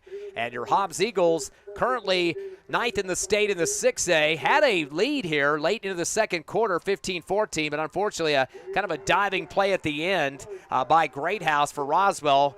Put his body high into the air, kind of flattened it out, and then just kind of lunged that ball, palming it across the goal line. That's all you got to do to break the plane and score that final touchdown. So kind of an exhilarating first half for both of these teams. Ron Hobbs, though, was digging out of a hole early, 14-0 the game score. Palomino, the quarterback, 7-0 after a 1-yard run for a touchdown. 45-yard fumble recovery, a touchdown for Carrasco. Kind of a late fumble in the backfield there by, unfortunately, Beatty. So down 14-0. Then Hobbs scored 2 consecutive plays and unmatched by Roswell. 89-yard kickoff return for Henry. 14-7 deficit. 26-yard pass, Beatty to Beatty at an extra point, two-point conversion, I should say. Lee hooked up with Henry to make it 15-14, but then again, Greathouse scoring off a 16-yard pass for a touchdown. So Hobbs again digging out of a hole, but at the same time showed some resilience out there. Defense made some stops in certain drives, not the end one there, but at the same time, again, it's a big pass play, again, Beatty to Beatty, and of course the big special teams work for Henry. And the offense on Roswell was showing a lot of confidence because that last play before the quarter ended, or the half ended for that matter, could have been an incomplete pass, could have been a short but no cigar kind of situation. If he would have been brought down, the clock would have ran and the half would have ended, and Roswell would have come away with no points whatsoever. So they took a gamble, were able to get it to Greathouse. Like you said, he was able to ramble for 5 more yards, lunge forward and get it across the line, and now they have the lead 21-15, 6 points, but that is nothing compared to what it could have been. We had 14 points at one point that Roswell was just up by, and as you mentioned before, Hobbs has come back with a couple of great plays, and that's what we expect from this Hobbs team against this Roswell team. We expect some great things, and so far we've gotten it. Both sides have played good so far as little penalties, few penalties. They have not been shooting themselves in the foot. Hobbs did a little bit for a moment with one drive, having 3 false starts, but that's just eagerness. That's not really anything more. You just got to calm down and just trust the ball is going to be going, and you're going to get there at the right spot. Let's talk about the numbers in the first half. First for Roswell, their leading rusher is Palomino, the quarterback, 11 carries for 54 yards, but he had several negatives in that second quarter, -2, -4, -3. Hobbs linebackers are really doing a great job of tag team and get through the line and making some stops in the backfield, because earlier in the game, Palomino had runs of 11 and 25, including a 1-yard touchdown scamper. After that, those 3 negatives in a row, so definitely started to get his number there as the second quarter progressed. Cloud, the running back, 8 carries for 36 yards. Kind of a small guy, and he kind of gets into the crevices there to get up the field. His best was 10 yards. Hasn't scored yet, but again, second leading rusher. And then it was also Toscano, 7 carries for 14 yards. Kind of a quiet game for him. His best was 5. So 3 rushers so far in the first half, 104 yards unofficially on the ground for Roswell. They've had 5 different receivers catching balls so far in the first half. Toscano, 4 for 32, 9, 7, 7, his numbers in terms of the catches. Castillo had 1 catch for 18. Cloud, 1 for 14. Nichols, 1 for 8. And one other guy getting some catches, Colby Sanchez, 2 for 23. At this point in this halftime, it's 9 total receptions, make it 10 for Roswell for 113 yards. So they have 104 in the running game, 113 in the pass for 217 unofficially in the first half of action. But I think the time management, the amount of time the offense had the football on the field has really been a big feather in the Coach Lynn's cap, at least, for 15 or make it 13 first downs in that first half, Ron, which is really consuming the clock, consuming the number of plays. Hobbs did score off a big run back for a touchdown there with Henry, but still the defense out there way too much for Hobbs in the first half. Exactly, and both sides playing well as far as clean, very little turnovers so far. Hoping that will happen in the third quarter as far as keeping it clean, both on penalties and on the turnovers. But yeah, Coach Lynn has got to be very happy the fact that every time his offense gets on the field, they are able to slowly, even matriculate down the field, be able to get those first downs, keep the clock running, keep the ball flowing, moving forward, and maybe not always getting a touchdown, but definitely moving the ball against this tough defense that Hobbs has. Roswell with 4 penalties in the first half for a total of 30 yards. They did punt once. They also turned over on downs, but they have yet to have a turnover in the contest. On the other side of the coin for your Hobbs Eagles, running game really isn't working too much tonight, at least not consistently in terms of big yardage. Kennedy leads with 3 carries for 17. His long was 9. Been kind of quiet in the first half. Seamus Wright, the sophomore, 2 carries for 3 yards, and Beatty is negative at this point, getting dropped in the backfield a couple of times. So nobody really stepping up big time except Kennedy with those 3 carries. Only a total of 17 yards on the ground here in the first half. So last week, of course, the Eagles were seeing some good rushing numbers. Quite a few guys out there, Kennedy being one of them, Seamus Wright, of course, and one other Rodriguez too. But tonight kind of quiet, but Roswell's defense pretty tough. Passing game. It's right now a total of 78 yards, and currently only one guy has more than 1 catch. That's French, 3 for 6 at this point. Also getting a big one, though, Braddock Beatty caught one from his brother for 26 yards. Rodriguez had one for 33 yards. Henry 1 for 4, and Wright 1 for 9. So 5 different receivers getting 1 each, and 1 receiver getting 3, which was French. That is 78 yards in passing so far for the Eagles, a total of 7 receptions in the first half of action. That's 17 on the ground, 78 in the passing game for a total of 95 yards. So they haven't hit the century mark yet, trailing big time to Roswell. But I think in terms of yardage, Ron, that was because of the sustained drives we saw with the Coyotes.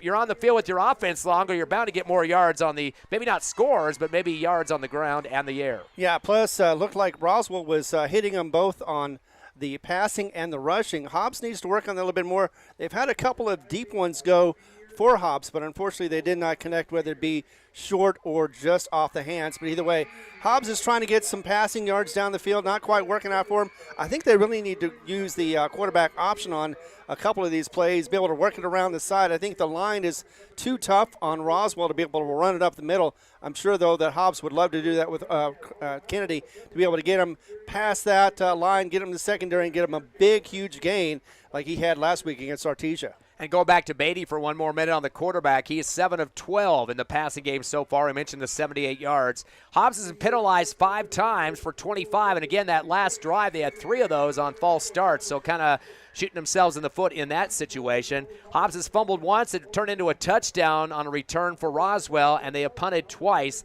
in the first half. Eagles really have a deficit on first downs, too. 3 compared to 13 for Roswell. Once again, sustained drives, you're going to gobble up those first downs if you're consistent on the offense. Exactly. So your score at the half, your Eagles trail Roswell 21-15. We'll take another 3-minute break, come back with some more halftime stuff for you, live on HobbsAmerica.com and Cool 95.7.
Welcome back to the Wool Bowl, as it is a close game, 21-15.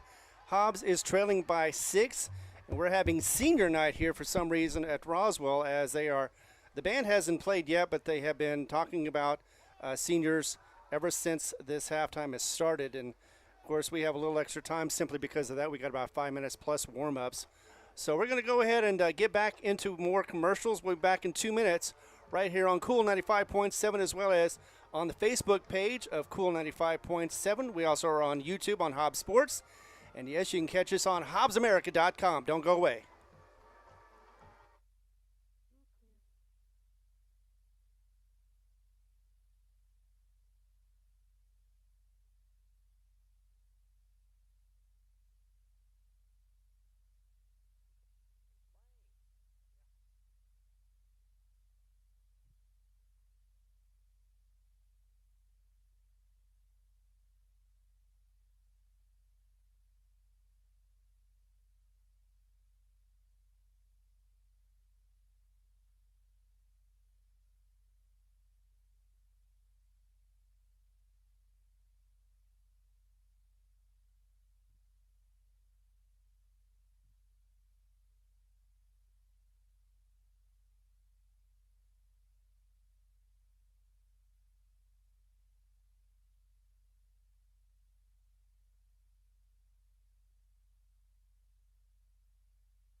Back here at the Wool Bowl, kind of an extended version of the Wool Bowl halftime because they're doing senior night.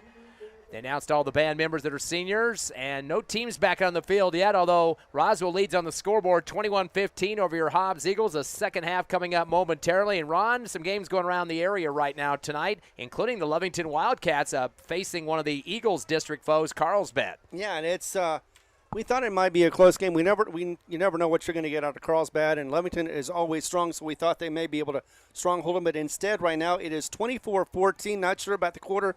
It shows first, but we're not sure about that. It seems like it'd be later than that.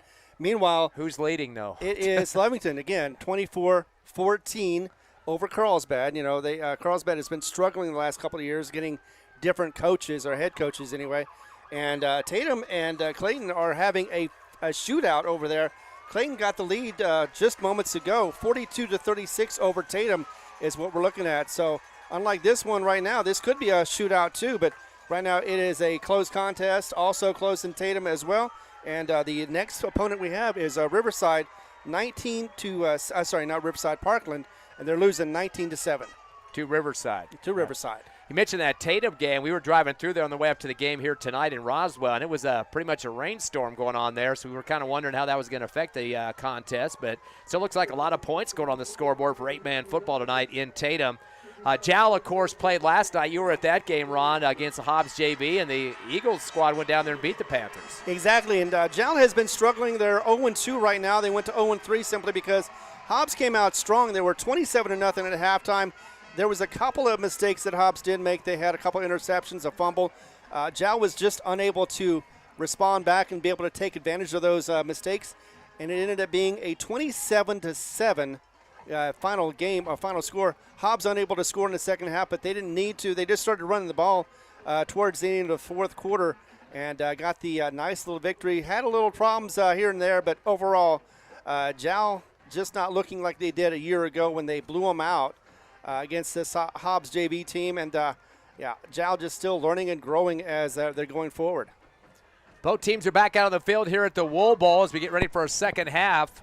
2:25 on the extra warm-up clock there, and that's been in existence for several seasons now as teams get an extra chance to come out in the field and get themselves ready for the second half action. A little bit cooling off here tonight. It was kind of humid as the game progressed through at least the first quarter and a half, but now it's starting to get into kind of that fall weather mentality. And, of course, we had a little rain throughout the area this past week and a possibility of that this weekend as well, but I don't think football players are too upset about that. I know Coach Lynn was upset about the storm situation week one when they went to Los Lunas, and that game was called off in the first quarter. I think it was 7-0 or 7-7. 7-7. And, some coaches want to hold it out till, hey, as soon as this storm stops, we're ready to play. We could be 10 o'clock, 11 o'clock at night. Of course, when you start doing that, you're putting a lot of bodies on the line there.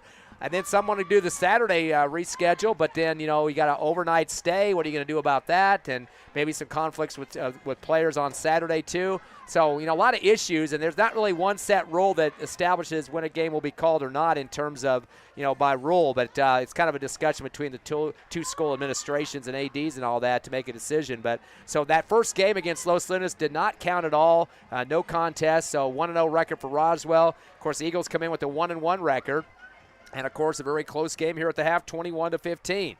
And Roswell receiving the kickoff to get this second half started. You're listening live to Hobbs Eagle Football on Cool 95.7, on the internet at hobbsamerica.com. And, of course, you can watch the game on your app if you have to go out of town or anywhere in the country for that matter and get a chance to catch some Hobbs Eagle football the rest of the season. Next week, El Paso Parkland there at Watson Stadium in Hobbs, a home game. Originally was going to be homecoming, but they moved that to October, so that'll be the final pre-district game of the season. Get ready to kick off. Braddock Beatty for the Eagles, and we're ready to go here in the second half. Actually, they switch it up. The other guy kicking off is going to be Fabian Astorga. Brought back from the 2-yard line up the middle to the 15, angling right, 20, up the middle again, 25, zigzagging down to the 29-yard line. 27-yard return for the Roswell Coyotes, the man with the football for the red and white, Colby Sanchez. So Hobbs Eagle defense stepping out on the field. We're on the field way too much in the first half, and Roswell was just sustained drives. Not all of them scoring, but they got enough to lead at the half. And that's one of those situations where training and fatigue, you got to be watchful about those. The heat won't be nearly as much of a problem. There won't be as much cramping, but still, you got to make sure that your athletes are well trained and well physically trained. First down and 10 for the Coyotes at their own 28-yard line. 5 on the front line for the Hobbs Eagle defense. Shotgun to Palomino. Doubles left, one receiver right. Handoff up the gut. Here's Cloud, 30. Trying to cut back to the left side and across to the 33-yard line. Looks like he's going to get 8 on the play. And he likes to see those holes up the gap there and is able to pick up 8. Needs 2 more for the first down. Exactly. And just looked like he was doing a little leapfrogging on one of those times where he got over a player and made a little extra effort and more yardage. He's got 9 carries for 44 yards. Second down and 2 now for Roswell at their own 34-yard line. They lead by 6, 21-15. Real bunched up line of scrimmage, double slot, single setback. Man in motion is Cloud right to left. Going to give the angle off to the left side. Around the end, going across the 40, Toscano to the 42. He'll get it up for the first down plus. Looks like 6 yards for Toscano, and that will be for him his 8th carry for 20 yards. Yeah, had a nice lane on the left, was able to take advantage of it and get just enough for that first down, a little bit more as well. 14 first downs for Roswell, 3 for the Eagles in that first half. And now they're going to send 2 receivers left, 1 to the right side. Back to shotgun is Palomino. Has Cloud behind him in the backfield. Looks like he wants an option. Pitches out right to the man we mentioned, 45, stutter step. Gets the ball knocked out of his hands, and a big pile up near the right sideline in front of the Hobbs Eagle bench. It was close to a recovery by the Eagles. That's going to be a 7-yard pickup for Cloud. Got a little bit too much dancing feet and kind of palmed the ball outside there. And I believe getting the knock on the football to knock it to the turf momentarily at least, Gustavo Diaz-Castro, the linebacker for the Eagles. very close to Coach Stevens, and he thought Hobbs might have recovered that one. And they're backing it up, though. There was a penalty marker near the line of scrimmage. Late flag there. Yes, it was. And, yeah, you're right. Roswell is very lucky to have that. It looked like for a second that Hobbs was able to jump all over it. 2 players, at least I thought, had it, but in the end, it is still Roswell ball. See what they're going to mark off here. We missed the signal by the Whitecap. Just a 5-yard penalty. I'm not sure. Was that a late false start or something? Because 5 yards, there's not many other things that could happen downfield that would pick up a 5-yarder. So Roswell. Unless it was a face mask. That's six penalties for 30 yards, and now we got some delay here. Whistle stopping action, and looks like the line judge or the head linesman over here on the Coach Stevens side runs out to the Whitecap. I think Coach Stevens had a question about what the call was there. They only took 5 yards. Now they're marking another 5. I was kind of wondering why that was so late to mark off just such a 5-yard penalty, which you should have stopped the game because of a false start or whatever. But right. So it goes to 10 yards. Changes the complexion of that big time. And that's why Coach Stevens sent out the head linesman out there to ask the Whitecap what the heck was going on. Well, move it back is what he's trying to say. Twins right, receiver left on the 31. First down and 20. Pup fake. Palomino up the middle. Gives a flag in the backfield. Could be a hold. Dumps it out left flat to Cloud. He puts his head down and barrels up to the far left sideline in front of the Roswell bench. But I think we got some offensive flag problems again. Yep, holding penalty against Roswell. And, boy, they are digging themselves a major hole here. Another 10 going to be whacked off against the Roswell yardage. And we were talking about the fact that Roswell was playing a very clean game. They had very few penalties, and this time around they are moving backwards. They have done that very few times in this game. So far they've done it twice. Huge deficits, and they're going to be going back almost into the Hobbs red zone. Yeah, 2 penalties for 20 yards here in the second half alone, and that's going to be 6 for 50 yards for the game. So what do we got? First down and 19 now.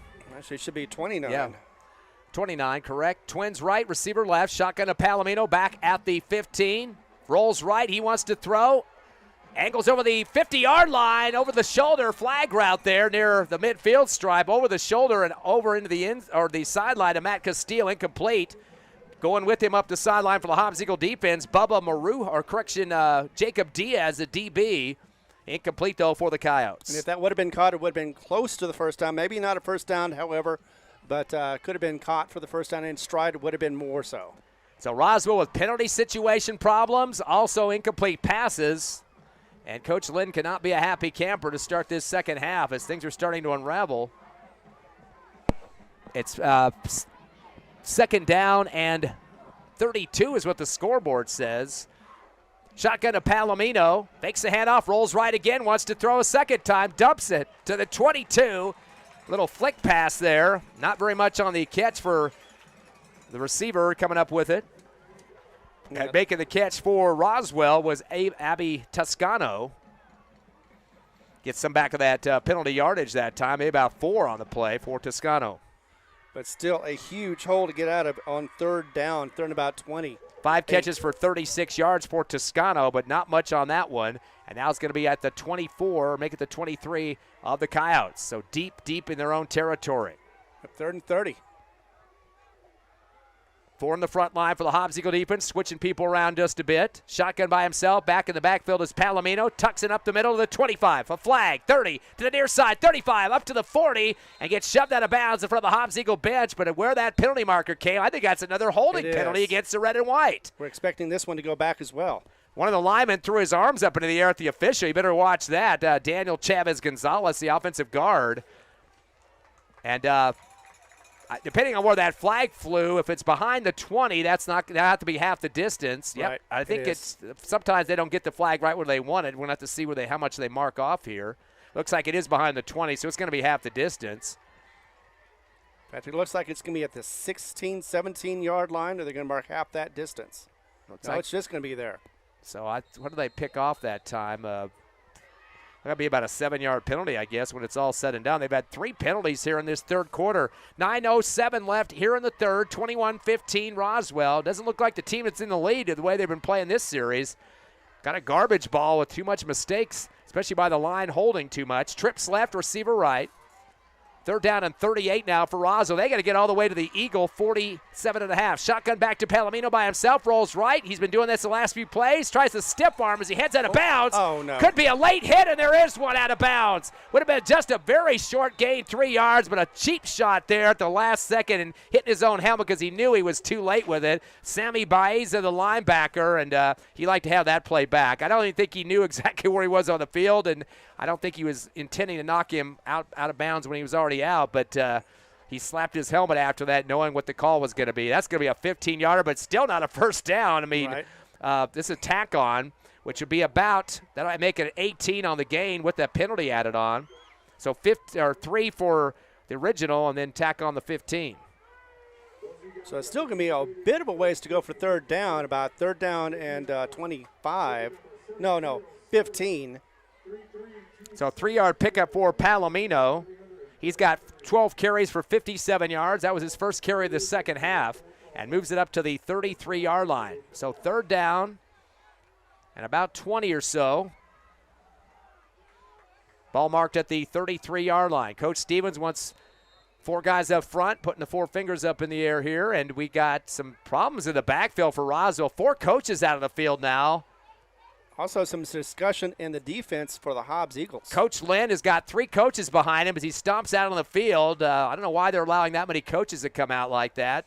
And now the long walk for the Whitecap to talk to Coach Lynn. Coach Lynn is the type of guy that's going to have a lot of discussions with referees. Being a ref myself, I'm hearing all the time that he wants to know exactly what the calls are, and he's kind of slamming his fist down here and throwing his finger at the white official, not the middle finger, but just pointing. And now Coach Lynn's back out on the field again.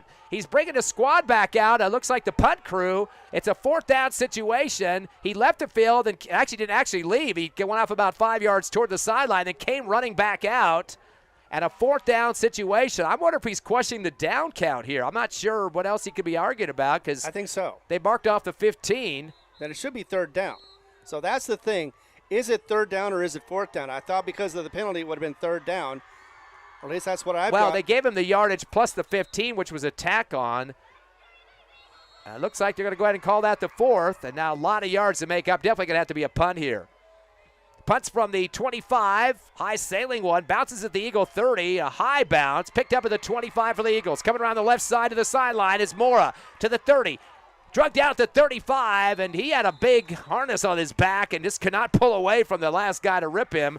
And pulling him from behind was Michael Lucero, the linebacker for Roswell. So the Hobbs Eagles seemed like it took a year to get the ball back after that possession of major yellow laundry on the field there.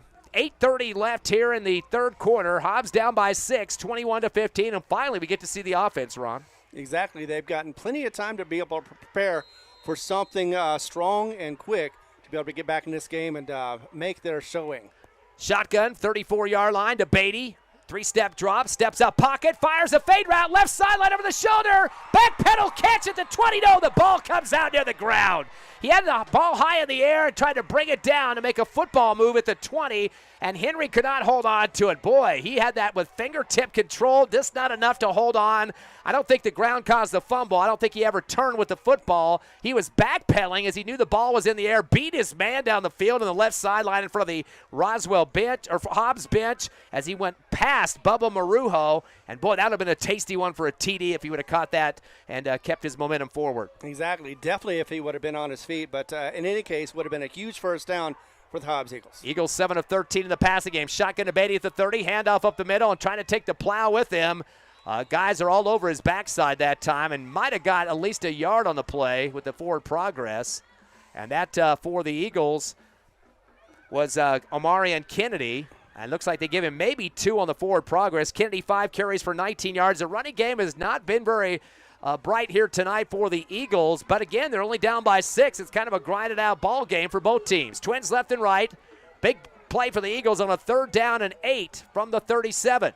Shotgun, back to pass. Beatty, 2-step drop. Pump fakes, throws it on the run, and tries to get a little drag across the middle at the 50, but overthrows to the right. His intended receiver, who came from left to right on the field, trying to reach out for it, but there was a big duress coming after him from behind for the Eagles, and he just had to unload the football. And basically, threw it to the ground in front of Isaiah Rodriguez as he was heading to the right side of the field. There was a reason why he threw it to the ground. He was hit while he was releasing the ball. It knocked him off his feet, and it knocked the ball out of the trajectory he was going for, and it became incomplete. Looks like we're going to have back-to-back punts now, one for each team, as back is Beatty at the 24-yard line. Roswell has one deep, and they got everybody else up on the line of scrimmage at this point. They are guarding the receivers, though, in case those guys might go out for a pass. Good snap, kick from the 27, a high one. Nice little spiral on that one. Bounces at the 12 of Roswell, takes a Roswell roll, and then scooped up by the Eagles on some good coverage. But nice punt there for Beatty. And the man that picks it up for the Eagles was Erskine Clay. So that's where Roswell will start. Looks like about the 19-yard line. Actually, correction on that. Coverage for the Eagles. Had the wrong number in the front there. Gustavo Diaz-Castro, 42 instead of 32. Ball at the 19-yard line. So both teams have punted once here in this third quarter. Kind of a back-and-forth situation. 7:39 left third. It's 21-15 Roswell, and they're quickly up to the football.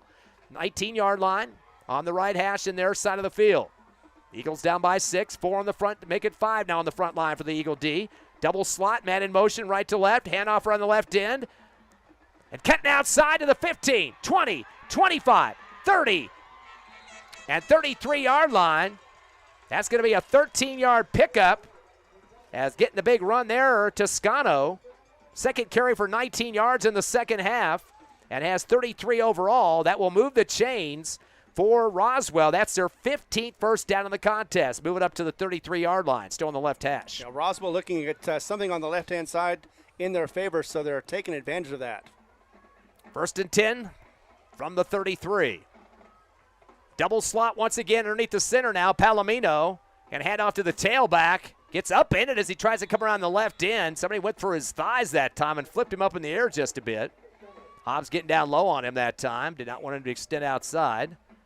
See who that was. I believe that was, it's 20. That's Toscano again. Did he get any yards on the forward? Yep, 2-yard progress on that one. Good job of getting down low that time. The couple guys on the outside for the Eagles, right of the defensive end there. Brings up a second down and 8 from the 35. Palomino step back in shotgun now as a man behind him, and stacked receivers left, 2 of them, slot right and a receiver. Handoff around the left end again and spun around at the 35, maybe back to the original line of scrimmage. Yeah, maybe. Nice effort on the defense for Hobbs. Is able to stop that one and bring up 3rd and 8, looks like. Peyton Davis, linebacker on that one. No gain on the play for number 24 for Roswell. He just left the game pretty quickly. Lujan getting the carry there. Brings up a 3rd down and 8 at the 35. Eagles got 5 on the front line. Shotgun to Palomino. Tucks and goes. Angling right. 35 to the right hash. 39 and goes down. He's going to be shy by about 2 yards. Good wrap-up for the Eagles. Jacob Diaz, the DB, as he got outside that hash and plowed him back. And Diaz-Castro also wrapped him up as well. So that's going to be about 6 yards on the carry that time for the quarterback Palomino. A quick shift. They looked like they were going to go for it, Roswell did, but instead they're going to go out with the punting team. That's correction. Make that a 5-yard pickup. Or make it even 3-yard pickup, let's say. No, you were right the first time. 5 yards. 4th down and short. 2 yards to make it for the first. They're back in the punt situation here. Waiting for the snap. Kick is away by Carrasco. Eagles going to get the heck away from it. Takes a bounce at the 20, high in the air. And reverse roll forward, then backward again. And it's going to go to the 20 and tap down. It looked like Colby Sanchez got out a fake broom and was trying to get some wind down that football to move it backwards for Roswell, but the magic trick ain't going to work there. Or do a little curling. Yeah, right. 4:53 left here in the third quarter, 21-15. The Eagles trail Roswell by 6, but the Eagles got the football back. Back-to-back punts, though, for Roswell here in the third quarter. Each team is trying to get their offense on track just a bit as the defenses for both squads are stepping up big. Well, remember, both teams had a goose egg in the first quarter, so anything is possible at this point. At the 19-yard line, Twins left, Twins right. Snap at his hands is Beatty, gets the 2-step drop, Curl route, caught at the 30 and diving forward, close to a first down. Might be 11 on this one. Great catch for the Eagles, Amarian Kennedy, to get down on the ground and put his knee down. 11 yards for Kennedy. And that's his first catch of the ball game. 8th reception on 15 attempts for the Eagles. And a total now of 89 yards. In fact, that's the first reception of the second half. And a first down there for him. From the 30. Pass to the out route, this time to the 35, left side in front of the Hobbs Eagle bench. Henry getting up big that time, as he's going to get 4 on that one. Henry now with 2 catches for 8 yards. And now it's 93 in the passing department for the Eagles. Back-to-back receptions. They're 9 of 16. Bring up second down and 5, so they give him 5 on that one due to Henry. Yeah, Hobbs just taking some quick shots and getting what they can.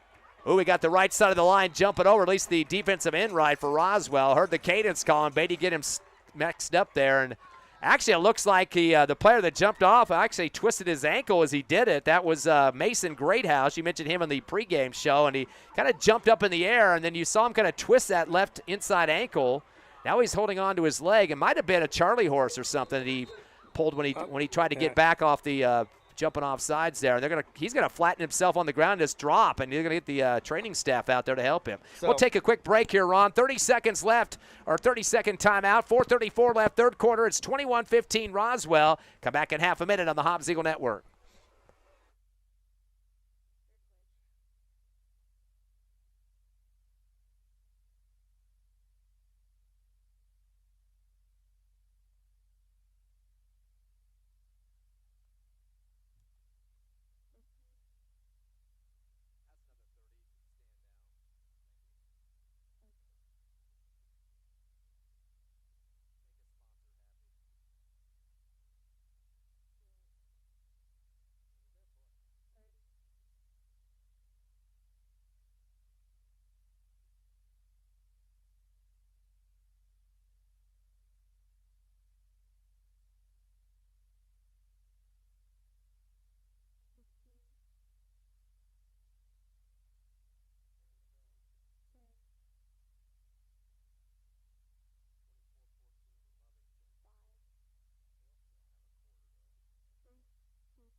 All right, welcome back to the Wool Bowl as we are still in a tight, close game. 4:34 remaining in the third quarter.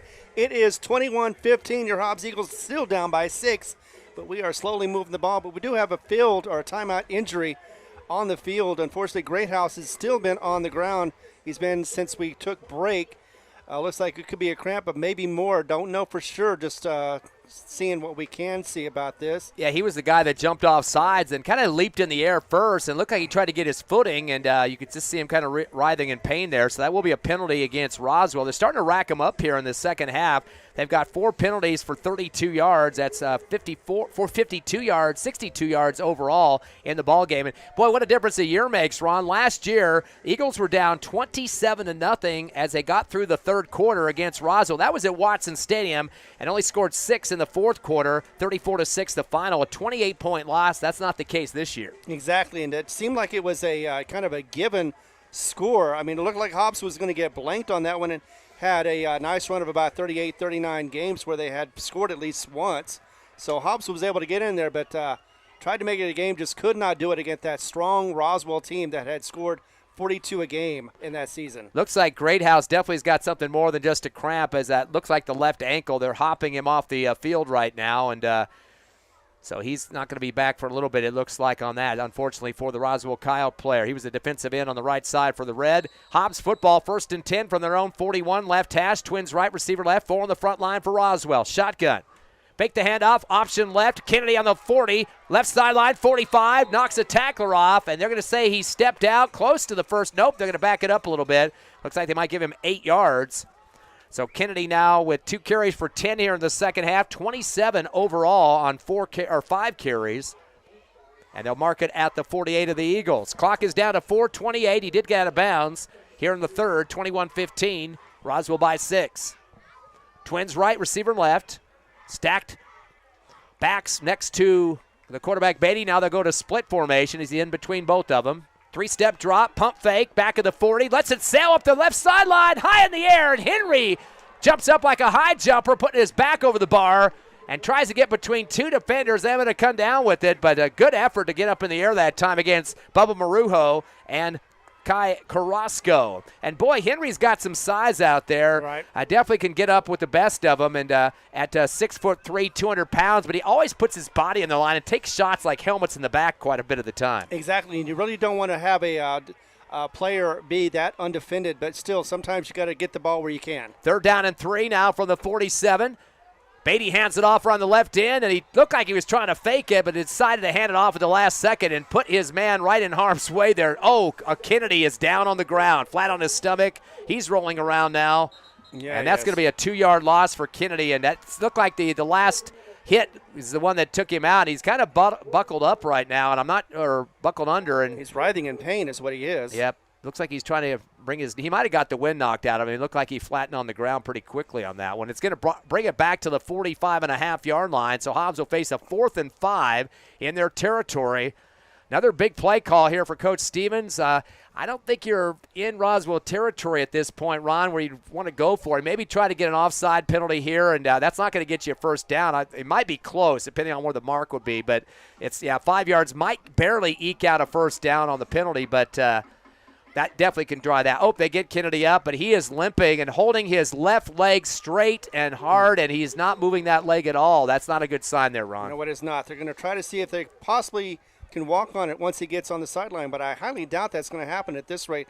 He's going to have to be looked at, though, by the medical staff. And he has those long white socks all the way up to the knee, and it kind of looks like he has an ankle wrapped already. I can't really tell, but he's going to sit down and get looked at as they take a look at that left leg. 4th down and 5 for the Eagles. Double slot, receivers, one to the right side, one to the left. And they're in punt formation, though. Beatty will get the good snap back at the 35. No, he's going to fake down the middle of the post route to catch at the 40 and down to the 39-yard line. That'll be a first down and then some. Looks like 15 pickup for the Eagles. Backpedaling Isaiah Rodriguez. More importantly, caught Roswell completely off guard. Weren't expecting that at all, and took advantage of that one quickly. Hobbs with first down. That's the second catch for Rodriguez, both double digits, too. 47 yards on receptions, 33 and 14. The 5th first down. Eagles now at the Roswell 38-yard line. Clock to 3:48 left, 3rd quarter. Eagles down by 6. Shotgun, twins left and right. Go the out route. Low diving catch at the 32-yard line. Getting down in the dirt that time, or should I say field turf, to make the basket catch. And caught it. Yeah, was that Austin Chavarria, I believe, that was on the left sideline here. And they're going to give him 8 for Chavarria. Yeah, a low one to the ground, just barely enough to be able to get that wide receiver to catch the ball, and good for 8. Both of his catches in the second half for 13 total. 2nd down and 2 now from the 31. Shotgun back. Nope, they're not going to snap it as they all look back to the sideline for the play call for Coach Stevens. Twins right receivers, 2 to the left as well. Long snap count. Give the handoff around the right end. Seamus Wright will cut up the middle of the field. 30, 25. Trying to break 2 more tackles. Now the whole pile is coming on top of him. That sophomore ain't going to go down easy, as he's going to get about 5 on that one. Enough for the first down to move the chains. And Seamus Wright, first carry here in the second half for him. 3 for 8 overall. That's the 6th first down. The sustained drive for the Eagles. Knocking at the door of the Coyotes. Clock down to 2:50. A long running 3rd quarter. Hobbs trails 21-15. Twins right and left. Shotgun. Back to pass. Beatty, a 3-step drop. Throwing the out route. Coming back to get it at the 15. There goes Rodriguez, who's on a tear. He's trying to backpedal for the extra yards. He had 8. Make it 10 now. Make it 11 now. Near the left sideline. And that will be enough for the first down again. Rodriguez got the flame lit going. He willed that first down. He was short on that one, like you mentioned. Got 3 extra yards and first down, so they are in the red zone right now. And it looks like it is 1st and goal. They get another first down to the 2 if they can at the 12. Go the handoff right side and taking the pile with them across the 10 down to the 6. So another, looks like 6-7 yards. Bunch of white and red jerseys are trailing on that one. And looks like that's Wright again. Looks like they give him 7. So Wright's starting to get some looks now. Of course, Kennedy went down with an injury, so that's why the sophomore's getting some more handoffs here. 4 carries now for 15 yards for Seamus Wright. Make that 6, and it is now 2nd and 4. Get close to that end zone at the 6-yard line, down by 6. 2 in the backfield with the quarterback, Beatty. Give it up to Wright. Tries to head outside left. First threw his helmet towards the middle, then cut out left. and he's met in the backfield quickly. Not much going on there, as reading that play very quick was Aiden Rutley, the defensive end. Exactly. They lose a couple yards on that. Yep, -2 for Seamus Wright, his first negative of the ball game. And now it's going to face a third down and looks like 8. Got to get to the 2-yard line. Twins right, receiver left. They bring a man in motion. That's Beatty from right to left. Back to pass. The other Beatty with the over the shoulder in the end zone. Backpedaling for the touchdown. Nice catch and great concentration on the football. He had the little triangle up in the air waiting for the ball. Justin French scores the TD. That was so nice and clean. Just like another day in the park for them. They just went down the field, was able to get that score. Easy peasy, lemon squeezy. And that'll be an 8-yarder for Justice French. Hey, Tommy French, his uncle. I got the name right this time. At the right time, too. Takes a lead for the Eagles as well. So they did manage to get one on the board in the third. And the kick is up, and it's put through by Braddock Beatty. And your Hobbs Eagles get that 1-point lead again. They had 1-point lead in the first half. Trailed by 5 at the half, but 22-21 Eagles. 1:18 left. Long running third quarter. Back with you in 60 seconds.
Your Hobbs Eagles lead by 1, 22-21, after an 8-yard pass from Beatty to French for the touchdown. And that 1-point lead ready for the kickoff. And here we go. Mr. 88 kicking off Astorga. A deep one. I think this is going to hit the, no, it bounces at the 1, picked up at the 5, to the 10, up the middle. Jalen Cloud to the 15, 20, 25. Hit from behind, still on his feet across the 35 to the 36. That kid will not go down. He's not a big, tall kid out there at 5'9", 160. But he kept extending up the middle and giving some good field position for the Roswell Coyotes, who now down by 1 for the second time tonight to the Hobbs Eagles here at the Wool Bowl in Roswell. He'll get it back to the 35. And I'm sure Roswell is enjoying the fact that this is a competitive game. They missed the first time around, but this time they're going to see if they can come back and get the lead once again. Coyote football, 1st and 10 from the 35, middle of the field. Stacked receivers, 2 to the left, 1 to the right side. Pitch left to Cloud. Heads out strong left to the 35, toward the Roswell bench, 40.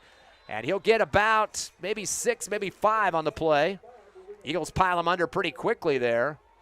Linebacker in there to make a shot on him. And that was Sammy Baeza. And they're going to give him the benefit of the doubt, 7 for Cloud. That's only his second carry here in the second half. Has a total now of 51 yards on 10 carries. And quickly back up the line of scrimmage. Trying to get the Eagles on flat feet here. 2nd down and 2.5 from the 41. Twins right. Stack receiver left side. Shotgun. Palomino 2-step drop. Gives it out a screen pass right to Cloud. Stunner steps to the 40. Tries to cut back up the middle and it's dropped at the 42. But gets some forward progress on that one. A 2-yard pickup. But going to be shy of the first down by about a yard. That could be the end of the third quarter unless they get one out real quick. Doesn't look like they will be able to, though. So that's going to bring a 3rd down, about a yard and a half to go. That should run out the clock, as you said, Ron.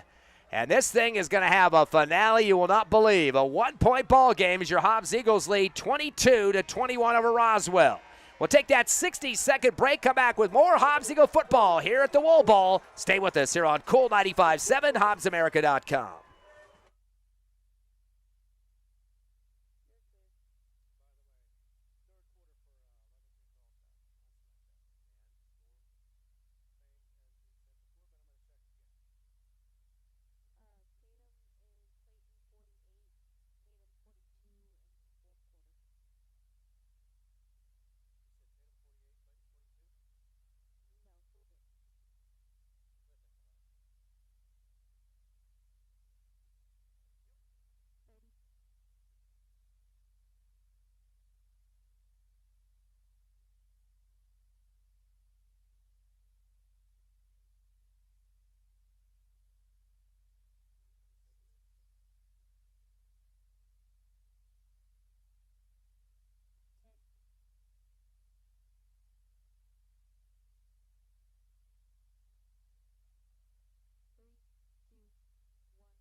Hobbs Eagles have thrown for 119 yards off the arm of Beatty so far on 12 receptions, and now lead 22-21. Of course, the last score for the Eagles, an 8-yard pass to French, and it's Roswell football, 3rd down and 2, and Palomino going to take it around the right end, 45-50 into Hobbs Eagle territory at the 48.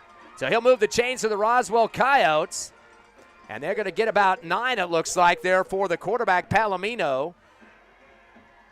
He's got 13 carries for 66 yards. That'll be the 16th first down for the Coyotes at the Eagle, 46, but Hobbs up by 1. Shotgun to Palomino. Big jab step, tucks it. He's going to head left. Is he going to throw or not? Stops in his tracks, throws the coming back or make that the post route. Caught at the 35, and that's going to be another first down, a 12-yard pickup.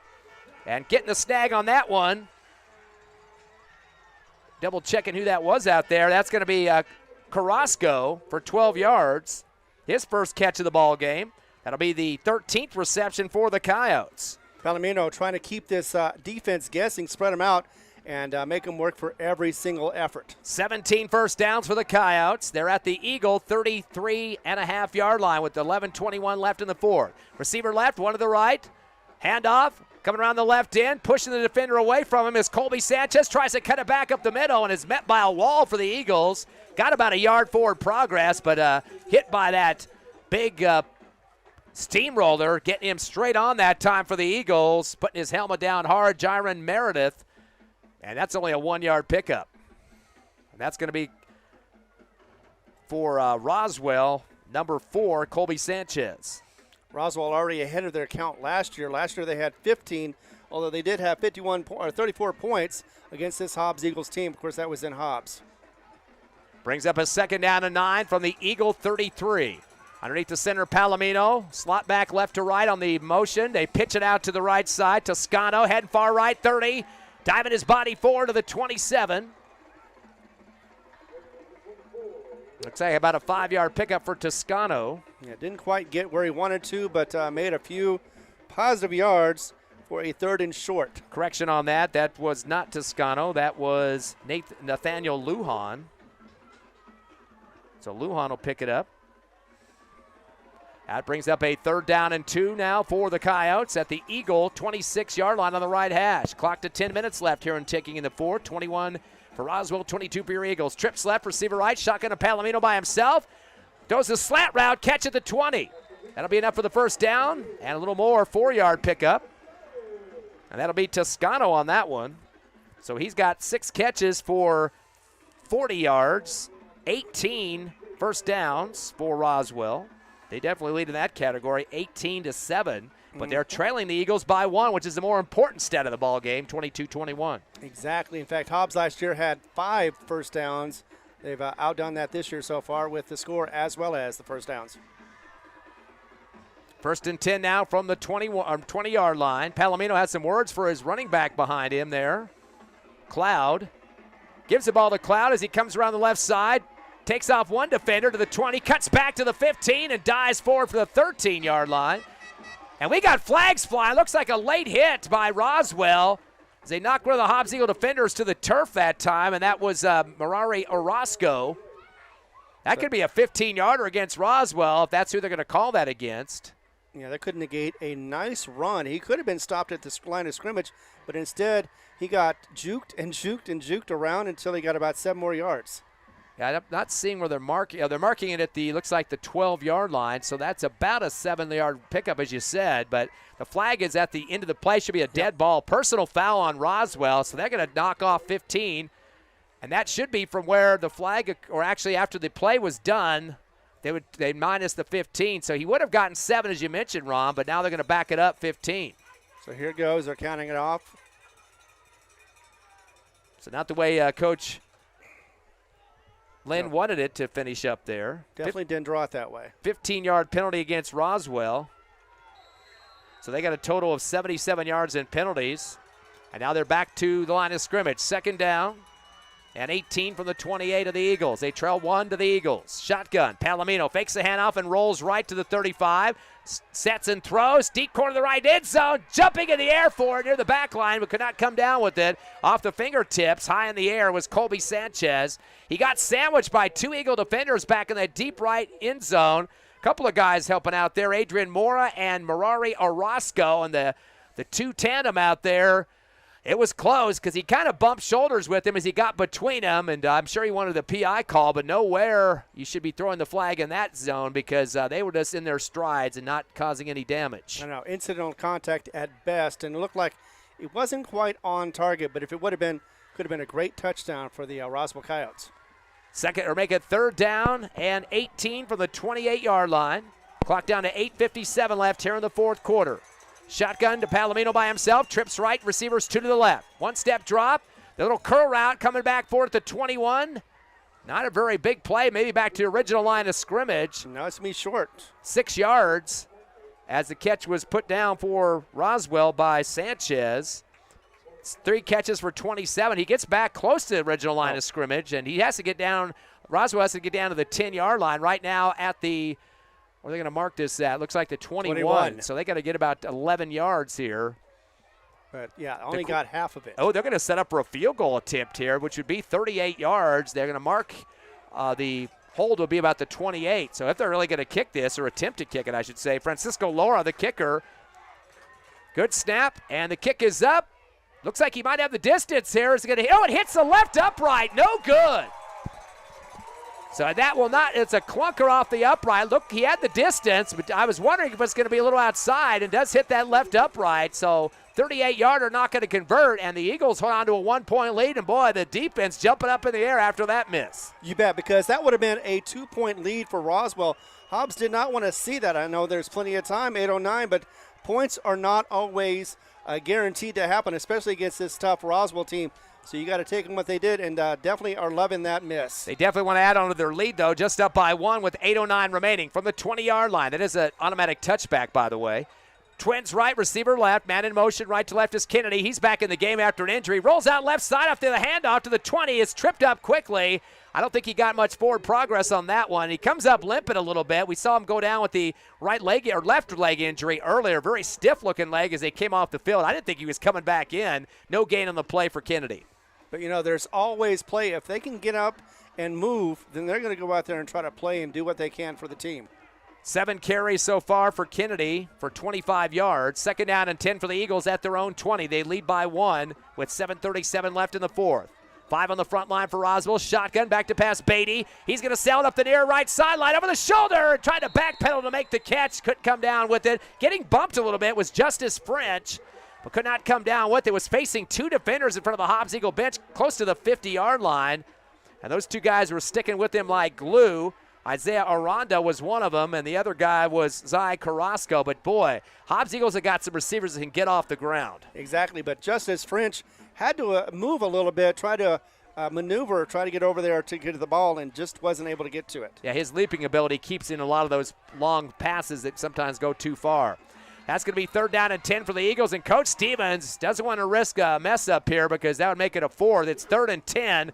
Wants to have a good play call and get their heads into the game here to keep this clock moving. Hobbs up by 1, 22-21 with 7:28 left here in the 4th in the Wool Bowl.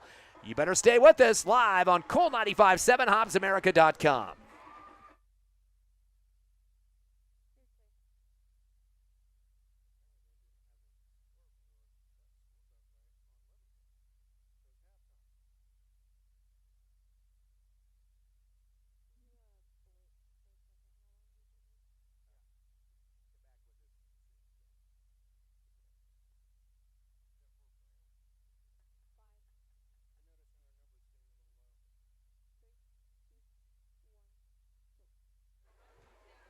Welcome back live to HobbsAmerica.com and Cool 95.7, Hobbs Eagle football. 3rd game of the season, next to last pre-district game. Next week, of course, the Eagles will be at home Friday night against El Paso Parkland. 6:40 pregame show, kickoff at 7 at Watson Stadium. Hobbs facing a 3rd down and 10 after a timeout with 7:28 left, 4th quarter, leading by 1, 22-21. Twins left and right. Waiting for that shotgun snap is Beatty. 3-step, 4-step drop. He's going to sail it down the middle. The seat route, leaping catch at the 36 and rolling up underneath it for the first down. Looks like a 21-yard catch for the Eagles. And Kennedy's trying to get out of there. Was he the man that caught it? Yes, he was number 8, yes. So 21 yards for Kennedy, but he had to come limping out, as you mentioned, running full speed. 8 first downs for the Eagles after that catch for Kennedy. High up in the air that time at the 37. Twins right and left. Beatty back in the backfield, waiting for that shotgun snap. 3-step drop. Post route, caught at the 40, 45. Rodriguez to the 47-yard line. I think just enough for the first down. I think to say he's down now, and he's writhing in pain. Roswell ripped the ball out and started running up the field. Keegan Nichols. And he grabbed his back, so. I think he got spun around by Nichols and wrenched his back. The question is whether they gave him forward progress at that first down marker or not, or whether they said he went down. Looks like the head linesman has him short of a yard here for the first down, but it looked like he was well beyond that first down marker, but right now has the training staff out trying to help him. Exactly. First things first, we got to make sure that he's okay, and then we're going to see where the spot's going to be and if there's any flags going on. So they are moving the marker right now. He's still flat on his back. Hobbs Eagles staff talking to their crew right now. The team brought them over towards the sideline. Coach Lynn has his squad over there near the 50. Of course, we never want to see one of these injuries happen, and when they do, we just want to make the best or the most out of it. 16 receptions for the Eagles in this ball game.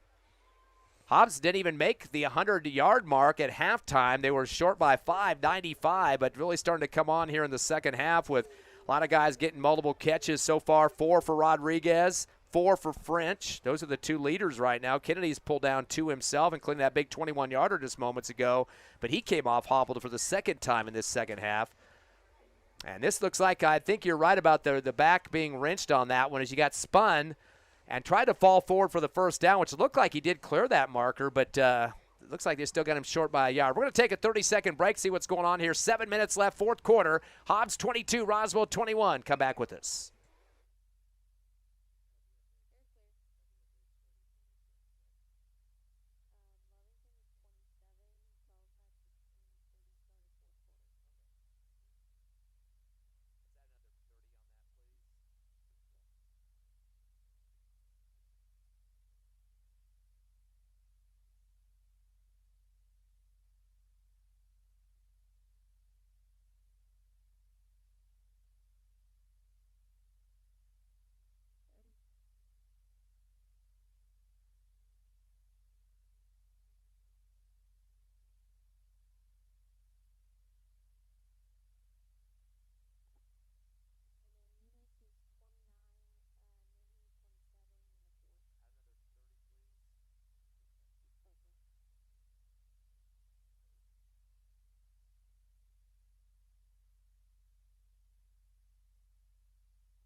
Welcome back to the Wool Bowl as we are here under an injury timeout.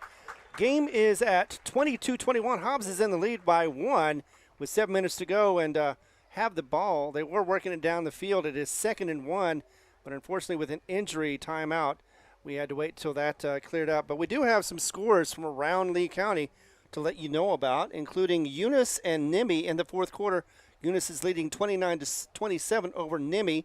And Levington-Carlsbad looked like that was going to be a close one, and it still is to a degree. 27-16, Levington on top also in the fourth quarter.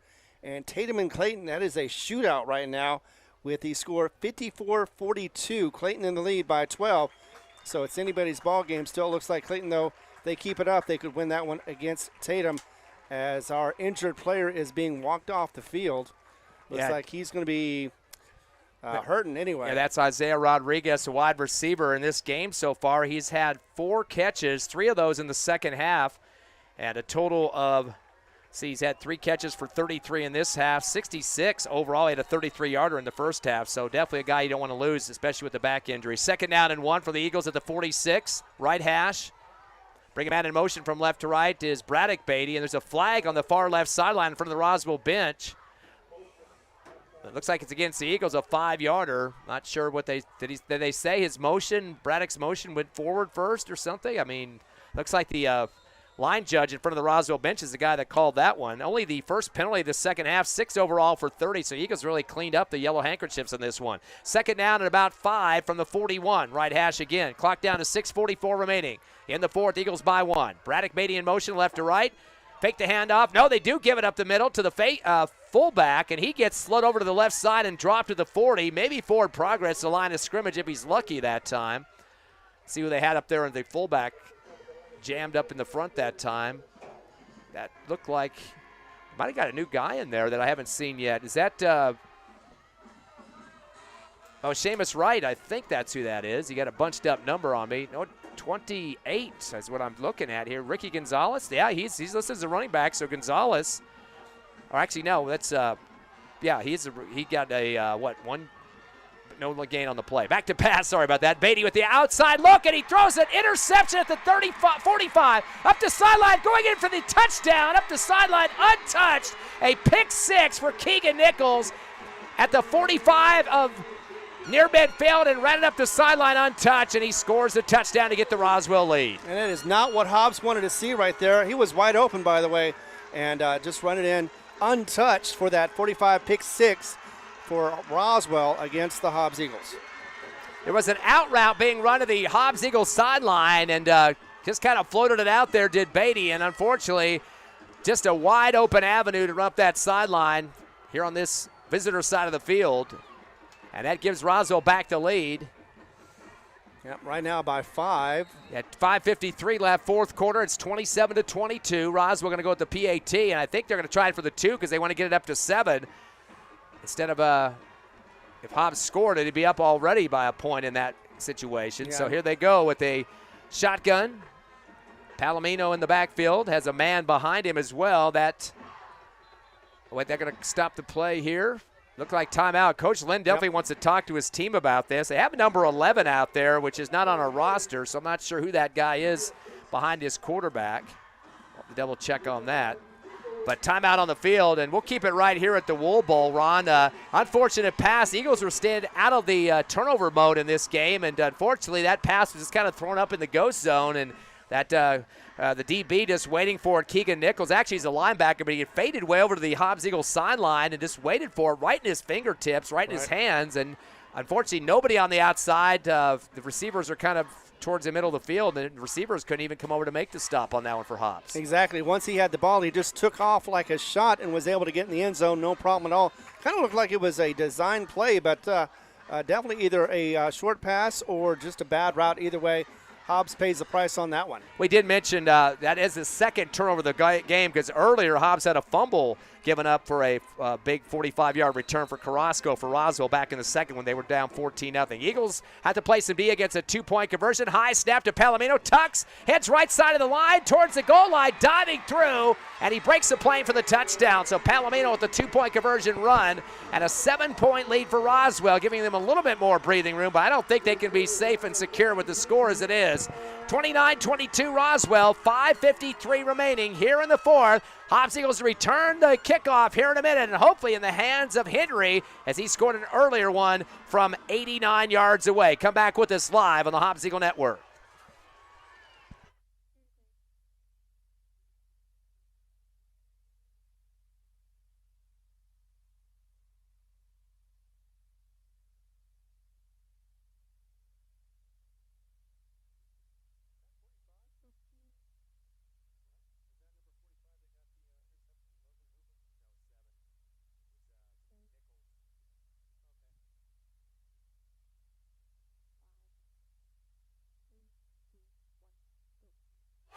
Hobbs Eagles trailing in this one, 29-22 to Roswell. 5:53 remaining here in the fourth after a pick six, return for 45 yards by Nichols, 2-point conversion score by Palomino on the run.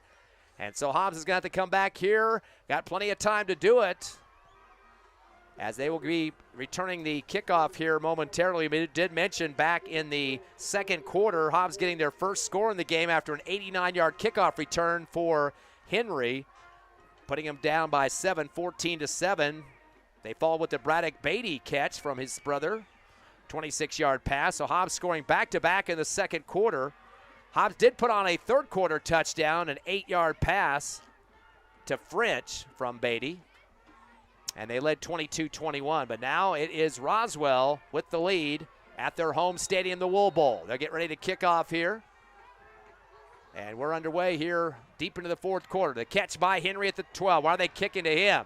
They do it the burst as they hand off at the 20 to 25, 30 up the sideline, 30, 40, 50, into Roswell territory to 30, 25, 20, 15, 10, and brought down from behind is Seamus Wright. Got the little pitch inside the starburst around the 20-yard line and all the way up the sideline. So the Eagles special teams, definitely somebody you don't want to kick to. Henry earlier, and now Seamus Wright from the 20, approximately the 20 inside that starburst, all the way down to the 11.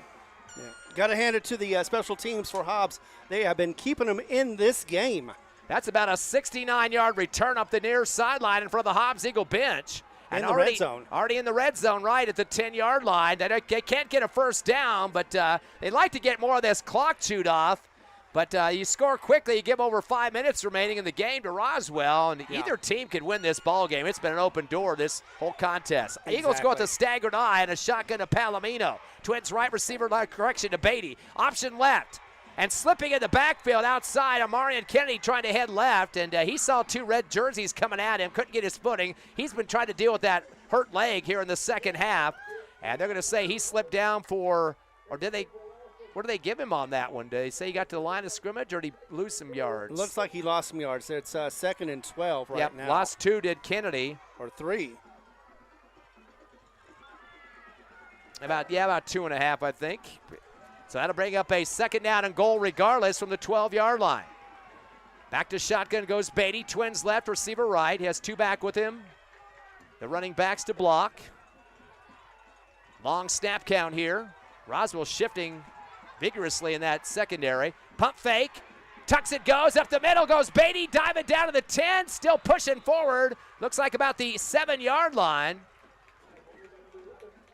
So from the 12 to the 7, a 5-yard pickup, just powered forward for Beatty. First carry of the second half, and finally gets into positive yardage. 4 carries for 2 total. And Hobbs is going to be happy to get the clock running in just a bit here with 4:25 remaining in the fourth. They trail Roswell 29-22 by 7. Yep. Split formation backfield. Beatty between 2 of his backs. Twins left, receiver right. Beatty option right. Here comes Kennedy, the 10, the 5, diving down with his helmet to the 3 on the right hash. Pick up another 3 or so on that one. Actually, no, that was Seamus Wright, because Kennedy just came out momentarily with the, looked like his leg re-injured. So 3-yard pickup They're going to mark it where we're at. Let's see. Getting real like close to the goal line. The 3-yard line, from what I can tell. So give right 4 on that one. 4th down is the more important situation we should be discussing here. They do have the ball, looks like, at the 3-yard line. Hobbs all looking to the sideline right now. The team, big call here. Coach Stevens definitely going to call a timeout to talk about it. Want to make sure that they get where they need to go. It is the touch or the nose of the football at the 3-yard line. We'll keep it right here at Wool Bowl Stadium in Roswell. And Ron, of course, this is the 3rd game of the season for the Eagles. Lost to Lovington, beat the number 1 5A team Artesia, and going to the wire with the number 2 5A team from last year, Roswell.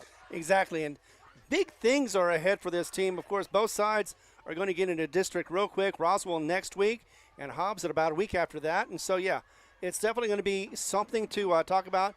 You want to get these experiences in early while you can before you're in district, so that way you know what's going to happen, and you can predict or get those results that you like, and possibly win a game, especially this tight of a game with 3:32 remaining in the ball game.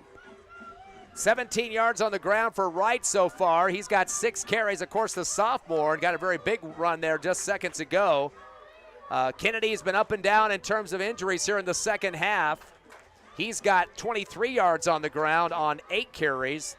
No real dominant performances this week like we saw last week on the ground for the Hobbs Eagles, but right now they're more worried about a W, or at least tying the score at this point as they go to that split formation. Pair of receivers right, 1 left. Shotgun coming back to Beatty. 4th down and goal from the 3-yard line, down by 7. In motion goes Kennedy to the left side for Twins. Shotgun, 3-step drop. Fires it left corner of the end zone, high in the air. Jumping high up to make the catch. Is it good or not? Touchdown, Eagles! Backpedaling, going up strong for it. Hobbs has scored, and a chance to tie the game. A 3-yard touchdown pass. He just lofted it deep left corner, and there's the man, Seamus Wright, the sophomore. Boy, a lot of stuff on his shoulders in this game, and came up big on that one. And Brock Beatty put it exactly where needed to. Aired it out, was able to get to his receiver, who fell on the ground with the ball, and got that touchdown. Big PAT coming here for Braddock Beatty. Got to put it through the uprights to tie this ball game up. Kick is up, and the kick is good. Yes. We got a tie ball game. 3:26 remaining in the 4th. 29-29. 58 points on the scoreboard. In case you were wondering, how do they decide ties? Well, they go to the 10-yard line and they try to run some plays into the end zone, then the other team gets it. That's the Kansas City tiebreaker. Haven't had one of those. I don't even remember having one since I've been broadcasting with the Eagles, but we'll see if that's what it comes to. Right now, we want to get the Eagles winning in regulation. It's tied at 29, 3:26 left in the 4th, back in 30.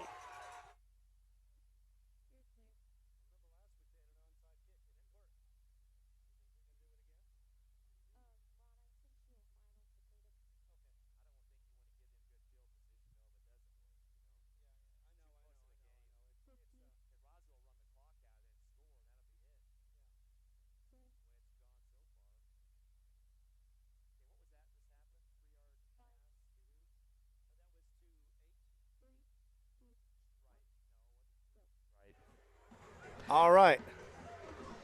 Welcome back as we are at the Wool Bowl, and it is a tight one. 29-29 is the score. And man, oh man, just when we thought it was going to get ugly for Hobbs, Hobbs comes back and ties the game. And all they have to do now is let's see if they kick it off, or maybe even have a onside kick like they did last week against Artesia. Seamus Wright, 2 catches for 12 yards, a 3-yard TD grab there over the shoulder to left corner of the end zone, up over the top of a defender too. As we get ready for the kickoff, taking care of that's Astorga. No onside, it's end over end. Count at the 15, up the right side, 20, 25, scamper to the far side, 30, 35, 40, 45, down to the 47 and run out of bounds. The return man, number 2, Jalen Cloud, from about the 10 into some good territory for Roswell. See where they're going to mark that out of bounds at. Might be the 49. That could be about a 37, 39 yard. No, the 45 is where we're going to put it from. So good field position regardless for Roswell. They're a team that likes to get the clock moving too. Spend a lot of time with their offensive possessions. They've got 3:19, probably exactly the time they would like to have at this point, trying to milk that clock and try to score late. 29 all is your score though. Hobbs defense ready to play though. 45-yard line. Right hash for Roswell at their own side of the field. Shotgun. pitch from Palomino right side of Cloud. 45. Tries to head right and meets a big black, white, and gold wall near the 45. I'm not even sure if he got to the line of scrimmage that time.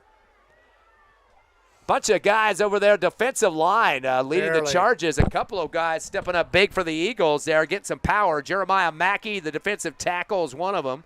Cole Kestner, no, not Cole Kestner, 56. Ivan Vargas out there as well. And no gain on the play for Cloud. And now it's going to be a 2nd and 10 from the 45. 2:43 remaining in the game. 29 all your score. Twins left, receiver right, shotgun to Palomino. He's going to slot left. And a man back with him is Cloud. Slot will move left to right. Give it to Cloud up the middle. Stagger step up the gut to 50. 45 Hobbs territory. I don't know if he actually got to the 45, but his forward progress looked like he did. Wrapped up around the waist and brought down. Good tackling technique there by Marari Orozco. And they're going to give him 8 yards. But close to first down, but not quite. So 2 yards to go. 3rd and 2 from the 47. Up the gut. I believe that was Palomino. I'm not sure if he tried to hand that off or not. He's going to get a first down if that's him. 3-yard pickup. That's actually, I think they might have handed off to somebody else that time. Toscano went up the gut for 2 yards. So Toscano will get the 2. Announcer a little excited over here, wanted to say touchdown instead of first down. That's 19 first downs for Roswell at the Hobbs Eagle 44-yard line. Tied up at 29. Clock down to 1:54 remaining. Twins right and 2 to the left side, including a slot. Shotgun. Palomino. Handoff around the right end. Cloud scampering now up the gut. Trying to push himself to the 40. See if he gets there. At least 3 on the carry. He's going to be stopped shy of the 40-yard line. Coming up there from the linebacking core for Hobbs was Peyton Davis. And it feels like deja vu all over again from the first half. 3-yard pickup on that one. 2nd down and 7 now from the 41 of the Eagles. Shotgun to Palomino again. Fakes to Cloud. Back to pass. The curl route. Somersault catch. I think they're going to call it a catch at the 35. They did. And it will be 3rd and short now. About 6-yard pickup on that play. Trying to see who that one was on that far side. Number 20, Ingram, seeing his first catch of the game. Going to bring a 3rd down and 1. Gain of 4 on the play. Go with the draw up the middle. Nope, they fake it. They flick it out to the right side on the pitch instead. First they faked it up the middle, and that is Toscano. He gets about 4 or 5 yards on that one to move the chains. That's going to keep the clock running. 20 first downs for Roswell. 29-all with 50 seconds remaining at the Eagle 36. Palomino does the out route and overthrows his receiver after a pump fake to the far right sideline, and it's over the hands of the outstretched receiver intended for Noah Estrada, incomplete. But that does stop the clock with 46.4 seconds remaining in this game. At the 31 of the Eagles on the right hash. 2nd down and 10 Roswell. 29-29 your score. 46.4 seconds remaining here in the 4th at the Wool Bowl. 2 receivers left for Roswell on a slot. 1 to the right side. Palomino takes a shotgun, fakes a handoff, rolls left. He wants to throw. Back at the 40, stops in his tracks, scampers back to the right, back at the 45, back to the 50, rolls back to the left. He wants to throw. Deep left corner of the end zone, high in the air, over the shoulders of the receiver, incomplete. He bagged into the defender for the Eagles, was in good position though. Mercari Orozco. Toe-to-toe, chest-to-chest, waist-to-waist with the receiver, incomplete. Great defensive play for the Hobbs Eagles right there. Could have been a touchdown, a quick one after that long haul back from Palomino, but not quite there. So it is now 3rd and 10. Notice how he was sucking Eagle linemen and defenders all the way back towards the 50-yard line to try to get anybody open down the field, and just had to chuck it once he ran out of gas himself. 3rd down and 10 from the Eagle 31. Right hash with 32 seconds left in the game. Regulation at least. Double slots. Go with the reverse around the right end. Flick it out to Castillo. He's met in the backfield at the 35, and the Eagles strap him down and throw him to the field turf. Bunch of guys in there that time. Trying to see who comes out of the pile and had his ankles to get some help there. And the big man linebacker getting him first was Peyton Davis. And a loss of, it looks like, 3 yards. It looks like about 4th and 4, maybe 4th and 3 is what it's going to be. Definitely a big stop on that one. And that's going to make a big Actually, decision. no, 4th and 13. Yeah, 4th and 13. It'll be back at the 35-yard line on the right hash. I don't think we're in field goal range at this point. They hit the left upright earlier in the contest. Yep. They would, if they mark it at the 35, which they did, and back it up 7, that's 42. And then you add 10 for the end zone. That's a 52-yard field goal. I don't see many of those in high school. No, and they missed the one badly earlier in this game. I don't see them trying it again. So it's going to be more desperation right now with 25.6. Either they win this game or they lose it. It's all or nothing for the Roswell Coyotes. And, of course, Hobbs is there to make sure that that does not happen, that they win this game, come from behind, and they'd love to have this victory. Laura was the one that attempted a 38-yarder earlier in the game and hit the left upright. Had the distance, just didn't have the direction he wanted in through the upright. So here's the big play of the game to keep this drive alive. Doesn't have to score on this one, obviously, with 25 seconds left. At the Eagle, 35-yard line. 4th and 13. Shotgun back to Palomino. Trips left, receivers right. He's going to let it sail on the right sideline in stride. Overthrows his receiver at the goal line. Trying to connect with Matt Castillo. Incomplete. Eagles will get it back on downs. Third time that's happened in this game, and a punt also for Roswell. So it's all in Hobbs' hands. Not a lot of time to deal with here, Ron, but you're going to have to go with some big plays, and please don't throw the ball into the flats. We've already had a pick 6 on that earlier. If you don't have it, just get rid of it. You can get rid of the football now. As long as you roll out and throw it out of bounds or whatever, it gets past the line of scrimmage, you're in good shape. It doesn't hurt anything. No, they don't have to do that at all. They've got 20 seconds left, one timeout for Roswell. All they have to do is kneel down a couple of times, and this is a game that is over. I don't even remember an OT, like I said earlier, that we've had in high school football. I'm sorry, overtime. Twins right and left for the Eagles. Shotgun to Beatty. Going to get the ball out from the backfield, breaking a tackle and still trying to drag people with him. And it's not going to be much, maybe a loss even by 1 yard on that one. That might run out the clock. That was Seamus Wright. And they say no gain on the play for Wright. So the Eagles being a little conservative here. Letting the clock run, and they're going to go to OT. Boy, excitement here at Wool Bowl. Kansas City breaker we're going to go going on here. 10-yard line, flip a coin. You pick offense, defense, you score. The other team gets a chance to play 4 plays as well. We'll take a break. And as officials meet, they don't get many opportunities to do these OTs, so it's going to be an exciting one here at the Wool Bowl. Don't go to bed yet. 29-29 overtime. Hobbs and Roswell back in 60.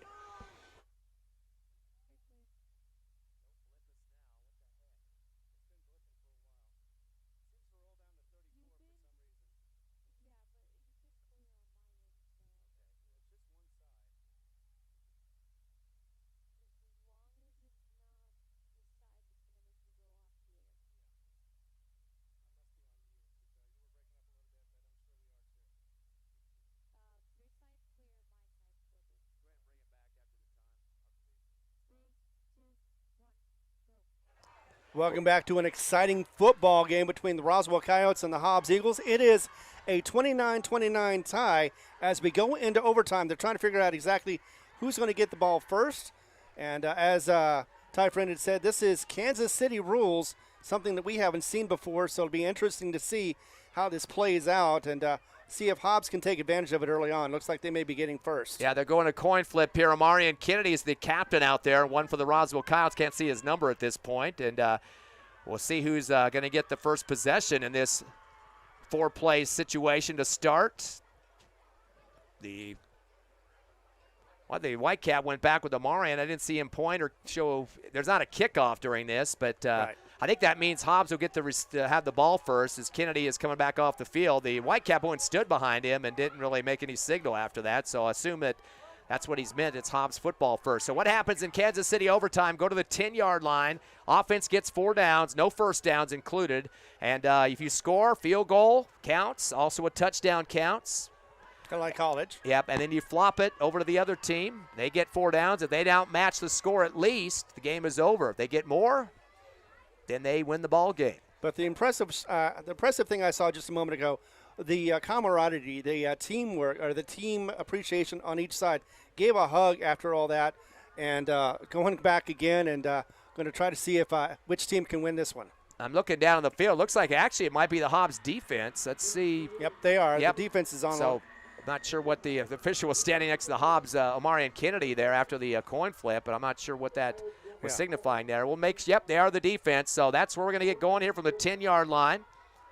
Again, 4 downs to try to score. No first downs involved at all. So no clock involved either.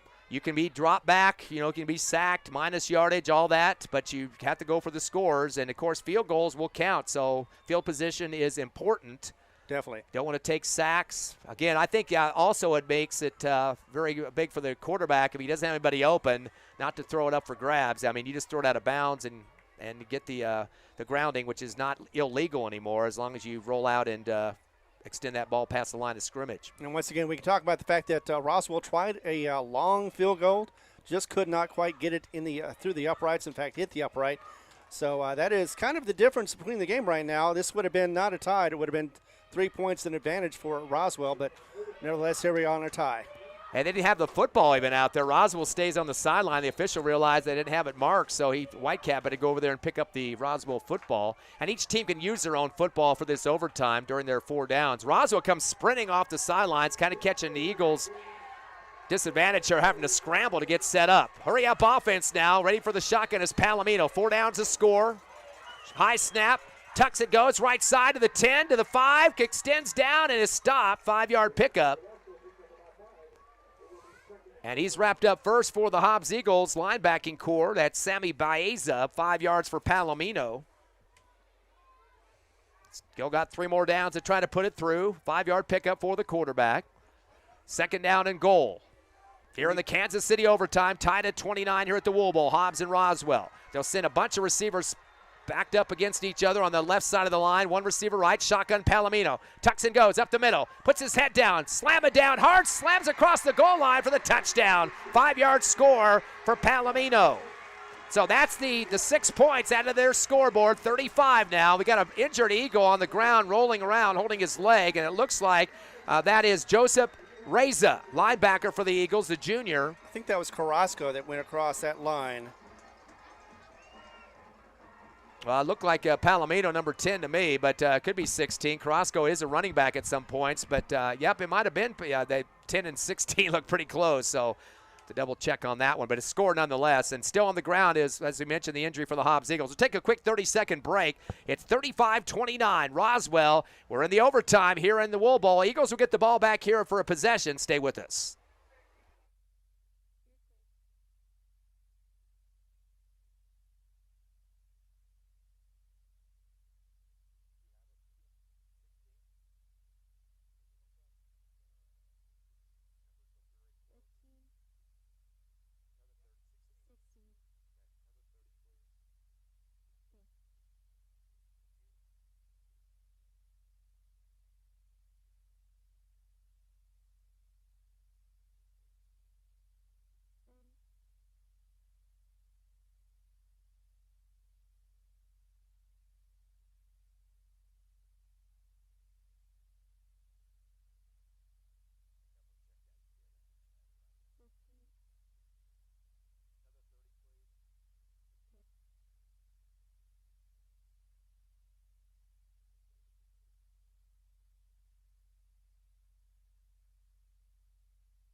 So Joseph Reza comes off the field injured, being carried by the training staff. Hobbs down by 6. They go for 2. Roswell right up the gut, diving across the goal line, and they get the 2-point conversion. Second run, it looks like, for Carrasco. He scored the touchdown, and they got the 2-point conversion, so they bring him in. About the same size as Palomino, the quarterback, but Carrasco coming up big with all 8 of the points on that overtime first drive.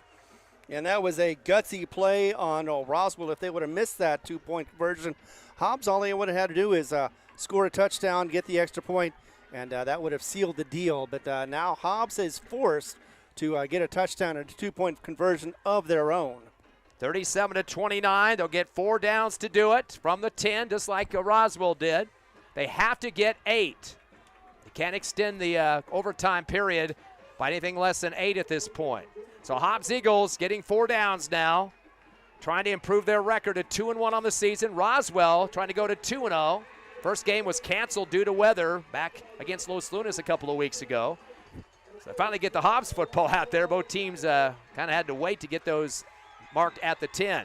Hobbs will set up with 2 receivers left, one to the right side, and back to shotgun goes Beatty. I got the line judge official running out to talk to the Whitecap ref here now. I'm not sure what the problem is. Eagles have, again, 2 receivers left, one to the right side. Looks like a slot left as well. Beatty will be back with his running back teammate, Seamus Wright, the sophomore. Of course, Seamus has had some big plays in this game. 3-yard touchdown run here in the fourth quarter. Long delay now as the line judge that was in front of the Roswell bench talking to the Whitecap official about something here. I'm not sure what it's about. And oh, there's a flag on the field at the 11-yard line. I never saw that down there. And that was before anything even happened. I mean, teams were just coming back from the sideline after the scores for Roswell. And unless there's a personal foul or unsportsmanlike of some sort, but Hobbs wasn't even out on the field, so I don't know who they would have called that on. Yep, unsportsmanlike against the Eagles. And that, unfortunately, will back him 15 yards. Was there an ejection? He just put his thumb up in the air. Sounds like it. He's coming to the Hobbs side now, and boy, he did that without even talking to Coach Stevens first, and that's got Coach out on the field. I thought I saw the thumb being poked up in the air after that. Now we're going to have to wait and see who this is because, again, I didn't see any teams out on the field when this flag could have been thrown unless they called it on the receiver on the far sideline over in front of Roswell, but it's unsportsmanlike, but then they look like the Whitecap threw his thumb up in the air. Is that a toss or not? I didn't see anybody exiting the field. It's going to be 15 yards. That'll be back in the Eagles back to the 25, which kind of opens up your passing game a little bit in terms of more field to work with, but definitely don't want to go backwards regardless of what the situation is. So Hobbs gets whacked with a 15-yarder, only their second penalty in the second half, a total of 45 in the game, yardage at least. So backs him up to the 25-yard line. I'm not sure. Hopefully nobody was ejected, but I could have sworn I saw that thumb being flipped up in the air. Twins left, receiver right, same formation, slot left as well. Shotgun, going to go with the reverse from left to right. Going around the right end goes Henry, 25, and brought down at the 22-yard line. So kind of a extended lateral running to the far side. Thought he was going to get more, and he was chased down and ended up getting about 3 total on that one. So 3-yard pickup for Henry. About a 4-yard actually, but yeah, second down regardless. And that is his first of the ball game on the running game as well. Of course, he's a receiver normally. Twins left, receiver right.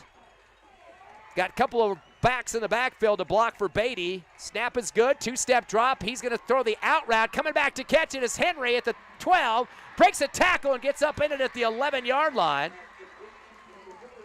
10-yard pickup. So that'll be 10 for Henry, back-to-back shots to him. So basically back to almost the 10, make it the 11. Third down, 2 more to go.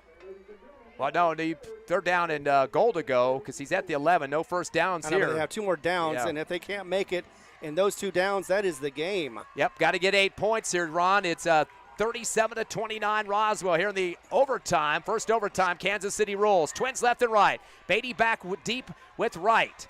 3-step drop out of the shotgun at the 20. He's got some pressure. Up the middle. 10, 5. Open. Puts his head down and hits towards the goal line. Did he get across? No, he did not. He's down just shy of the goal line. Left hash. And he had some great blocking going on up front, but there's a flag on that far right sideline in front of the Roswell bench over by the receiving core area. Not sure where that came from late, but very late flag on the play. Could have been a hold, no telling on which side. And there's no reason for the far receiver right side even to hold because the play came to the left, so you really just have to watch and see what's going on and pretty much stay out of the play. No way should you be holding anybody, especially a cornerback who's not going to even be able to make a tackle on that one. Especially in a critical situation like this where you score, you win. You don't, you lose. Whitecap is going to come over and talk to Stevens first this time. The last time they had that unsportsmanlike foul, he went and called everything and then walked over. And we're going to wait to see what the flag is on that far right sideline, like I said, near about the 5-yard line, late in the play. So Looks like it is going to be fourth down. It seems to be against Roswell. No, it's Holding. a defensive holding. Yep. So it wouldn't have helped. Whoa. He just said delay a game, and he pointed to Roswell, but he also put up looked like a holding penalty signal. Well, in any case, okay, regardless. Here we go. Maybe it was, they probably just canceled the penalties. I don't know what the heck he just called there. He showed a holding penalty against Roswell, and then he also said delay a game. I don't know where that came from, unless I misheard that, but that's just coming from the intercom. It's going to be Hobbs' ball regardless. Must score on this play. 4th and short, less than a yard to go for the touchdown. Got to get it in. Underneath the center, going hard. It's going to be close. Beatty's trying to push the pile. Wait for a signal. Both officials running from the sideline. They call the touchdown. Beatty got it, less than a yard from the score. He just piled straight ahead. It's going to take about an hour to unravel all these players flat on the ground. Eagles are going to have to go for 2 as they trail by 2 here on the OT. You got to get at least the amount that your opponent did. And boy, that pile took a second to get across there. Great go-ahead blocking to start it off for the Eagles by Kyler Pickering, the offensive lineman. And the 2-point conversion coming, so we'll give a 1-yard score for Beatty on that one here in the OT. Here it goes with a 2-point conversion. Does Hobbs have any timeouts is the important question, and there's the answer. Yes, they do. We'll keep it right here at the Wool Bowl. Eagles will be at the 3-yard line, Ron. Let's talk about the strategies here. You got to get the 3 yards into the end zone, and you're not going to get 30 opportunities to do it, not 4 downs. It's a 1 play and done unless there's a penalty or something to keep you alive. But still, what do you think? We've got some big high-flying receivers. Get a rollout by Beatty, get Henry up in the air, get French up in the air, somebody that's got some size. I know we had one go down earlier that got injured, but the question is you got some real speedy running backs too. They're kind of hobbled though. One of them at least, Amarian Kennedy, went down pretty hard with a leg injury. We've been seeing some okay night for Wright, not as big as he had last week, but still a good fast runner. But I think you kind of use those receivers out there and get Beatty outside. If he has to tuck and go with it. And if you have to, go to Broderick. He has got some great hands. Otherwise, what I'd like to see is a quarterback option. Go either left or right. Run with the running back and either run it in yourself or give it to the running back to be able to get that easy push in for a 2-point conversion. Give him a second look out there on that pitch out. Okay, here we go. Back to live action from the 3-yard line. Got to get the 2 points. Twins right. Some confusion in the backfield, moving around a little bit. Not going to get a penalty on that. Shotgun to Beatty. 2-step drop, throws it left corner of the end zone. It's tipped around, and the defender knocks it away. Incomplete. Good defense by Keegan Nichols. He's the one that had the pick 6 earlier. The intended receiver got high in the air, trying to lean back for it, but a punch out by Nichols to knock it away. Pass intended to the guy you had thought about, Braddock Beatty, Ron, on that one. And boy, everything on the line there. What an exciting game, though. Roswell comes up with a 2-point win, 37-35 in OT. And you can't blame either team. They played their best. They did what they should or could anyway. And Hobbs, unfortunately, look, somebody's got to lose and somebody's got to win on this one. Hobbs came up short in the end. Yeah, the Eagles win by 4 last week over Artesia, the number 1 5A team, 44-40. Tonight lose by 2 to the number 2 5A team from last year, Roswell, 37-35. We're going to take a 3-minute break and, boy, try to catch our breath here at the Wool Bowl. You've been listening live to Hobbs Eagle Football, coming to the postgame show next on Cool 95.7, HobbsAmerica.com.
Back live here at the Wool Bowl, the post-game show for your Hobbs Eagles, losing a heartbreaker in overtime tonight, 37-35 to Roswell. Eagles are now 1-2 on the season, and they also, Roswell improves their record at 2-0. And boy, going to the Kansas City overtime, both teams got 4 plays to try to score. Of course, the Roswell Coyotes up first. Carrasco getting a 5-yard run for a TD, then added a 2-point conversion run as well. He got both the scores there to take an 8-point lead. The Eagles return with Beatty diving over the top of the goal line for a score. Down by 2, throw it up into the left corner of the end zone, trying to get a big catch to get a tie for the second overtime, and unfortunately gets batted away by the defensive back for Roswell. But exciting ball game. I mean, Eagles were down 14-0 in this game in the first half. Nobody scoring in the first quarter, though, but halftime, a very close ball game at that. It was just 21-15 in favor of Roswell. But some big plays that got the Eagles down at some points. Again, there was a pick 6 at one point up the sideline for 45 yards.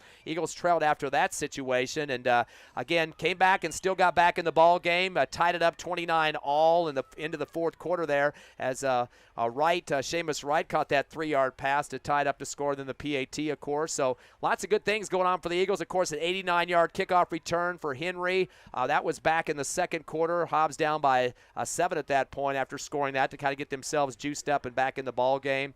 Other scoring opportunities, French caught an 8-yard pass for a touchdown in this game. Also, Braddock Beatty caught a 26-yarder for a touchdown back in the first half as well. So a lot of guys stepping up where they needed to. This wasn't the biggest offensive number night for the Hobbs Eagles in terms of total yardage production, but they were competitive, and they played some tough football against a team that was taking them toe for toe on this whole field tonight. And some big defensive stops for both squads. Roswell's pass defense has saved them in this game, and the Hobbs Eagles got some key put-downs in the backfield, too, on their defensive side as well. Yeah, Hobbs showing a lot of improvements. Roswell was pretty much clicking on the same cylinders they were last year with their 43, almost 43 a game when they won 12 straight. It looked like it was going to be very close. In fact, at one point, we thought that Hobbs might be able to eke this one out, but with the tie in the game and then with the 2-point conversion, you didn't expect that. Maybe that was one of the things that Hobbs wasn't expecting, was the fact that they would just run it up the middle and get that 2-point conversion. Of course, Carrasco has been pretty much the game player of this game for the Roswell Coyotes. Without him, who knows where they would have been without. But in any case, Hobbs comes up close. In fact, you forgot about the fumble recovery in the second that Carrasco had himself. Ran it in for that touchdown, gave Roswell a 14-point lead before Hobbs came back, was able to answer with that kickoff return from Henry. And looked like Hobbs had some momentum, came back and scored again with Beatty with a 26-yard pass. And all of a sudden it was 15-14. Hobbs had the lead. It was back and forth after that. Answering, each side was answering the scores. And just came down to the wire as far as, the overtime. Couldn't quite get there, and looked like it was a good pass, just didn't quite get in the arms of his receiver. Final score again, 37-35. Roswell wins in overtime over the Hobbs Eagles. We'll take another 2-minute break and get you caught up with all the stats in this ballgame. Stay with us. The post-game show continues here on Cool 95.7, HobbsAmerica.com.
All right, welcome back to football action as it has ended, and Roswell on the winning side, and unfortunately for the Hobbs fans, Hobbs Eagles losing it in a nail-biter in Kansas City overtime, and the final score was 39-37, simply because 37-35. Oh, sorry, 37-35. I was looking at the wrong thing.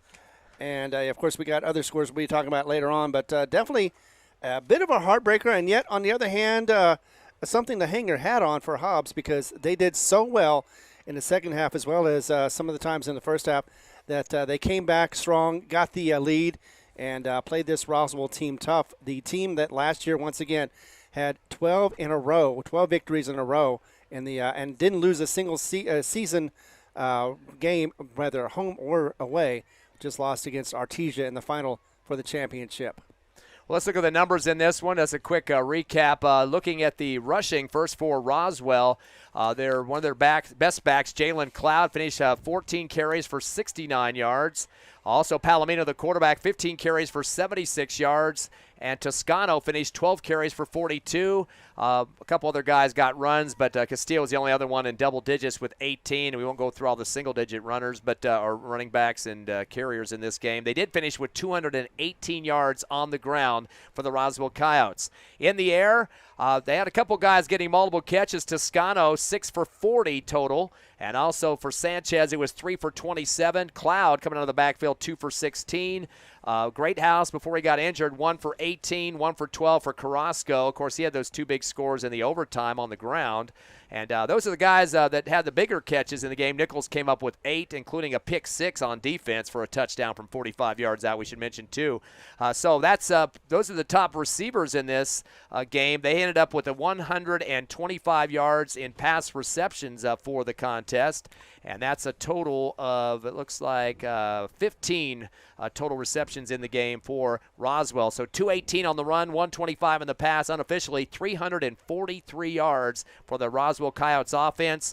Penalties, 9 for 77. Had a lot of penalties in the first half and got some bigger ones, some holds in some key spots, and a personal foul call, too, that kind of hurt them in the second half. Another big category for Roswell was the first downs. They finished with 20 compared to 8 for the Eagles. So more sustained drives for Roswell throughout this game, and only win by 2, though, 37-35 in overtime. Looking over at your Hobbs Eagles, kind of a quiet night in the rushing department. Kennedy was the leader, even though he was injured in the second half. He had 8 carries for 23 with a long of 9. It was Seamus Wright had 7 carries for 17 yards in the contest. And looks like Henry 2 for 14, usually the wide receiver, but he had some reverses, etc. in the game. Hobbs, in terms of the rushing department, just 57 yards on the ground, so not one of their best nights of the season, but a lot of different threats that you're going to expect to see the rest of the games that we have in the schedule, including one next week to finish up the pre-district schedule against El Paso Parkland. So that, again, 57 yards rushing. The Eagles receivers, there's several had multiple catches. French, 4 for 14. Rodriguez was 4 for 67. Kennedy, 2 for 32. Seamus Wright was 2 for 12. Beatty had a catch for 26 yards for a touchdown. Chavarria with 2 catches for 13 yards. Henry, 2 for 9. And let's see, anybody else I missed? It doesn't look like it. I think that's about it. Eagles had a total of 7 guys that got receptions in this ball game, as Beatty threw for 173 yards in the game. A total of, looks like 17 receptions for the Hobbs Eagles. They had 8 first downs, as we mentioned.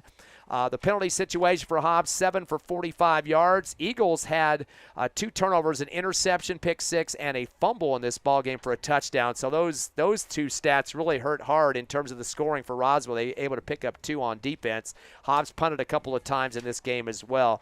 Turnovers for Roswell. Looking at their numbers, I don't think they had a turnover in this game. They had 3 turnover on downs, which is not the same as a fumble or interception, but also 3 punts as well. So Hobbs did a good job of keeping them at bay, even though there were some long extended drives. Roswell never really pulled away in this game. They were up 14-0 early in second quarter, but Hobbs hung with them and had a couple of leads there in that second half. Yeah, and definitely wasn't boring. You never know what was going to happen next. And at one point, Hobbs had that fumble, unfortunately, caused it to be 14-0. It looked like Hobbs may start to look like they did against Levington, but no, they got their act together again. Got it on the next play with a kickoff return from Henry that got all the way in. No flags on the play, and all of a sudden it was 14-7, cut the lead in half, and Hobbs was looking strong at that point. Yeah, a lot of people sharing the pie in terms of the scoring tonight. We mentioned Henry with the 89-yard kickoff return for a touchdown. Braddock Beatty, 26-yard pass reception for a touchdown. We had Justice French had an 8-yard reception for a touchdown. Seamus Wright caught a pass for 3 yards and a score. And, of course, Beatty in that overtime got the a 1-yard run for a touchdown. So everybody just getting one touchdown apiece, that the big names of the offense. And, of course, got to give some credit to the defense as well. This Roswell team is a potent force, beat the Eagles last year 42-6, but tonight just a whisker away from picking off a win there, 37-35 loss to Roswell in OT. Exactly, and as we talked about before, and we can continue talking about this, Hobbs played their best. Yes, they came up short, but they have nothing to be sorry about. They did everything they could, everything they can to get this Roswell team to try to get the victory, but just couldn't. As we're going pretty much overtime tonight here on the radio as well and now on the internet, Ron, real quick rundown on the score so we can get on out of here. Sure. We got a great victory for Clayton. Unfortunately, that means Tatum lost 54-42. Also, Eunice comes back and is able to get a victory 35-30 over at Nimmy. And it looks like it was a comeback. Not for sure if it's over yet or not. But Levington has come back. They were down by 40-44. They came back to 46-44. Last thing I saw was a kickoff happening. But it's deep in the fourth quarter, so it looks like if Levington can hold on, they can beat that Carlsbad team and then go to 3-0. That's 90 points in that ball game, so pretty exciting stuff going on around the area tonight. Final score once again from the Wool Bowl in Roswell. The Coyotes defeating your Eagles 37-35 in overtime. Don't forget, next week we'll be back at home at Watson Stadium. That will be against El Paso Parkland. Was originally going to be the homecoming, but they moved that to October, so just a regular home game. It is a non-district game, the last one, the fourth game of the non-district schedule, as they will move into the district after that. And I just found out Levington is a final. They did beat Carlsbad, came back from behind to be able to get that victory with that last-minute touchdown. Thank you for that big update there. We'd like to thank Tiffany Stuber back at the station for keeping us up on those scores and the tech side. Ron Gunner, myself, Ty Friend. Again, next week we'll be with you at 6:40 for the pregame show on Friday night. You've been listening to Hobbs Eagle Football live on Cool 95.7, HobbsAmerica.com. Have a great weekend out there.